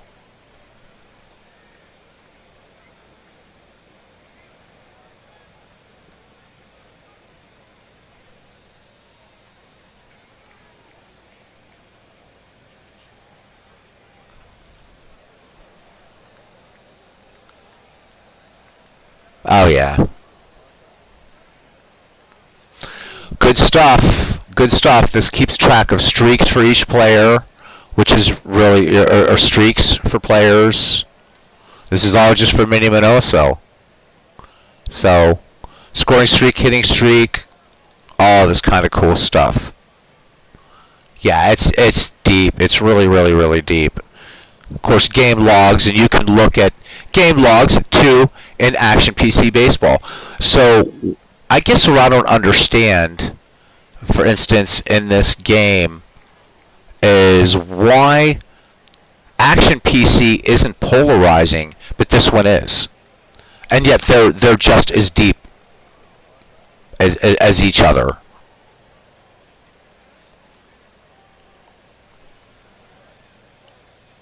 Seems in Actions and Shanks was a lot like modern Major League Baseball. Low batting averages, yeah. So then here's you get this nice little, I mean, look at this. Alright, this is some pretty deep reporting. It's different, and you gotta, so with Out of the Park Baseball, you kind of have to dig a little bit more deeply to get to the deep reporting. But there it is. There it all is. How did he do, right? I mean, this is insane. This is insane. So, high leverage, medium leverage, low leverage, ahead in the count, behind in the count. And you can open this in a web page, of course, which you can create web pages in Action PC Baseball. But this one's polarizing, and I don't know why. I really don't know why.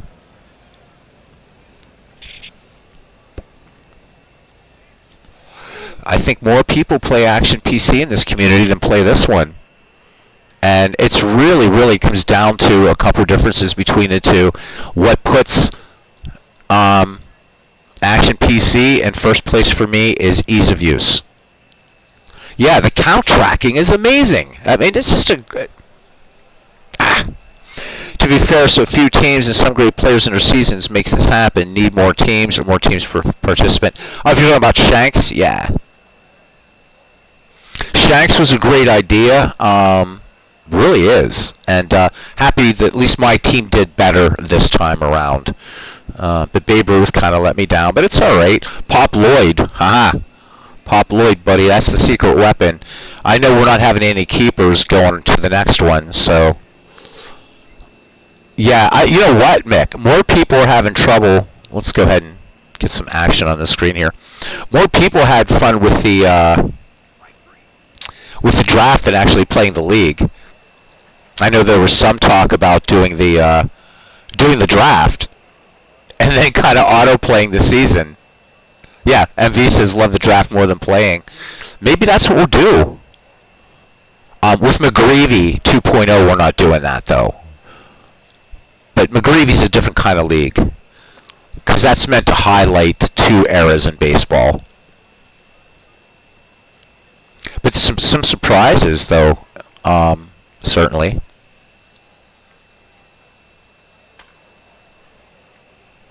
Yeah, getting a random mediocre team sucks to watch for 162 games. But I think that Big Clue's the additional idea of not only getting a year but a team. So, you might draw the 1932 Cubs, but you also might draw the 1932 Browns or Phillies. So, and you have to take a player from that team in that year. And I think that's such a great idea for the next Shanks League. Might even make it stronger. No limit to Hall of Famers this time, because you're going to the team level. So, I'd love to defend the McGreevy Trophy. It's coming back. I said July, and we are in July. So, get settled into this new job, a week or two, and we'll restart McGreevy 2.0.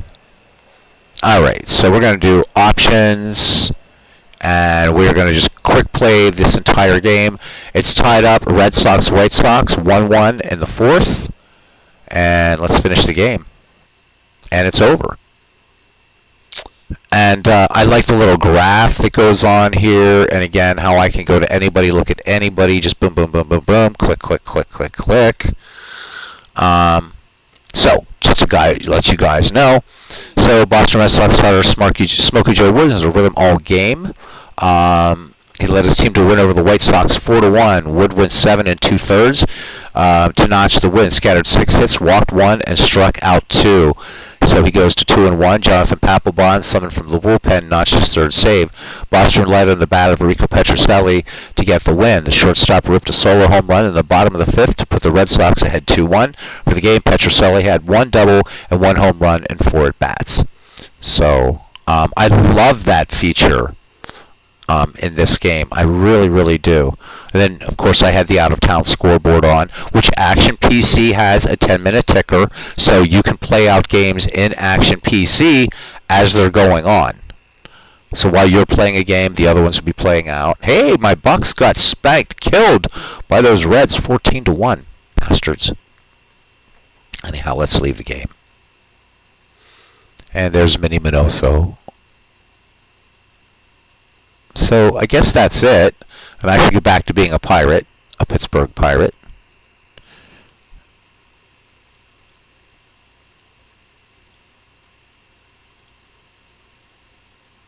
Alright, well, 8-6. We're not bad. Anyone know Season Replayer and Out of the Park on YouTube? I'm saying good things about you, Big Clue. And you heard that, yeah, you guys just crushed us 14-1 in this all-time greats league. I don't know any season. I don't know. Well, I mean, a lot of the guys that I see do stuff on Out of the Park Baseball and YouTube, they don't play out any games. They just do, roster moves and this and that, and just simulate out games. So, I mean, I think our Red Sox fan, maybe he has done a replay at one point or another, but I can't remember. Cannot remember. So that's it. Hopefully somebody else is going to do a broadcast. I want to see more baseball.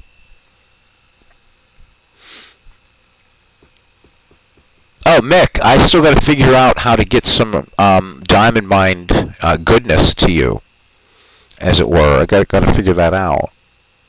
Too much milk. Come on, MV. So what, man? So you know what? You could do a very posh sort of Welsh, right? You could do that. I think it'd be great,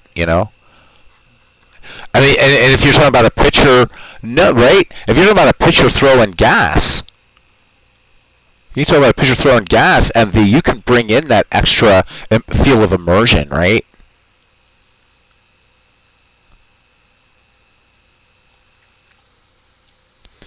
If you buy a new home, I'll do a broadcast as World's Worst Gamer. I refuse to go stream in my fridge of a room. It's very think posh. So when are you going on, MV? People are tired. Look, viewership has gone way down now. Way down, dude. We went from 11 to 4. People want MV baseball. Live in 5. Okay. Live in 5. Live in 5, he says twice. Thank you to MV, to World's Worst Gamer. Big clue. To McF. MV really eating it up there. Legend Sports Universe, Bernard Strom, Sports Replays. Check out all the channels, guys. Bobby Catalano. And, boy, did I get everybody here? I don't know. It only goes back so far. So, all right, guys. And he's going to be doing MLB The Show. And yelling into that mic. There you go. VL123. VL, we have a... just a recent update with Dombrov, so I haven't forgotten about you, but I don't want to show that game yet until I get another thing from Richard Dombrov. Would not be cool. Anyhow, welcome in. It's been a while since we've seen you. All right, guys. See you at MV's house. If you haven't subscribed to that channel, go and subscribe. It's a lot of fun. Okay? All right, guys. Thank you. You're welcome, VL. See you guys around the batting cage.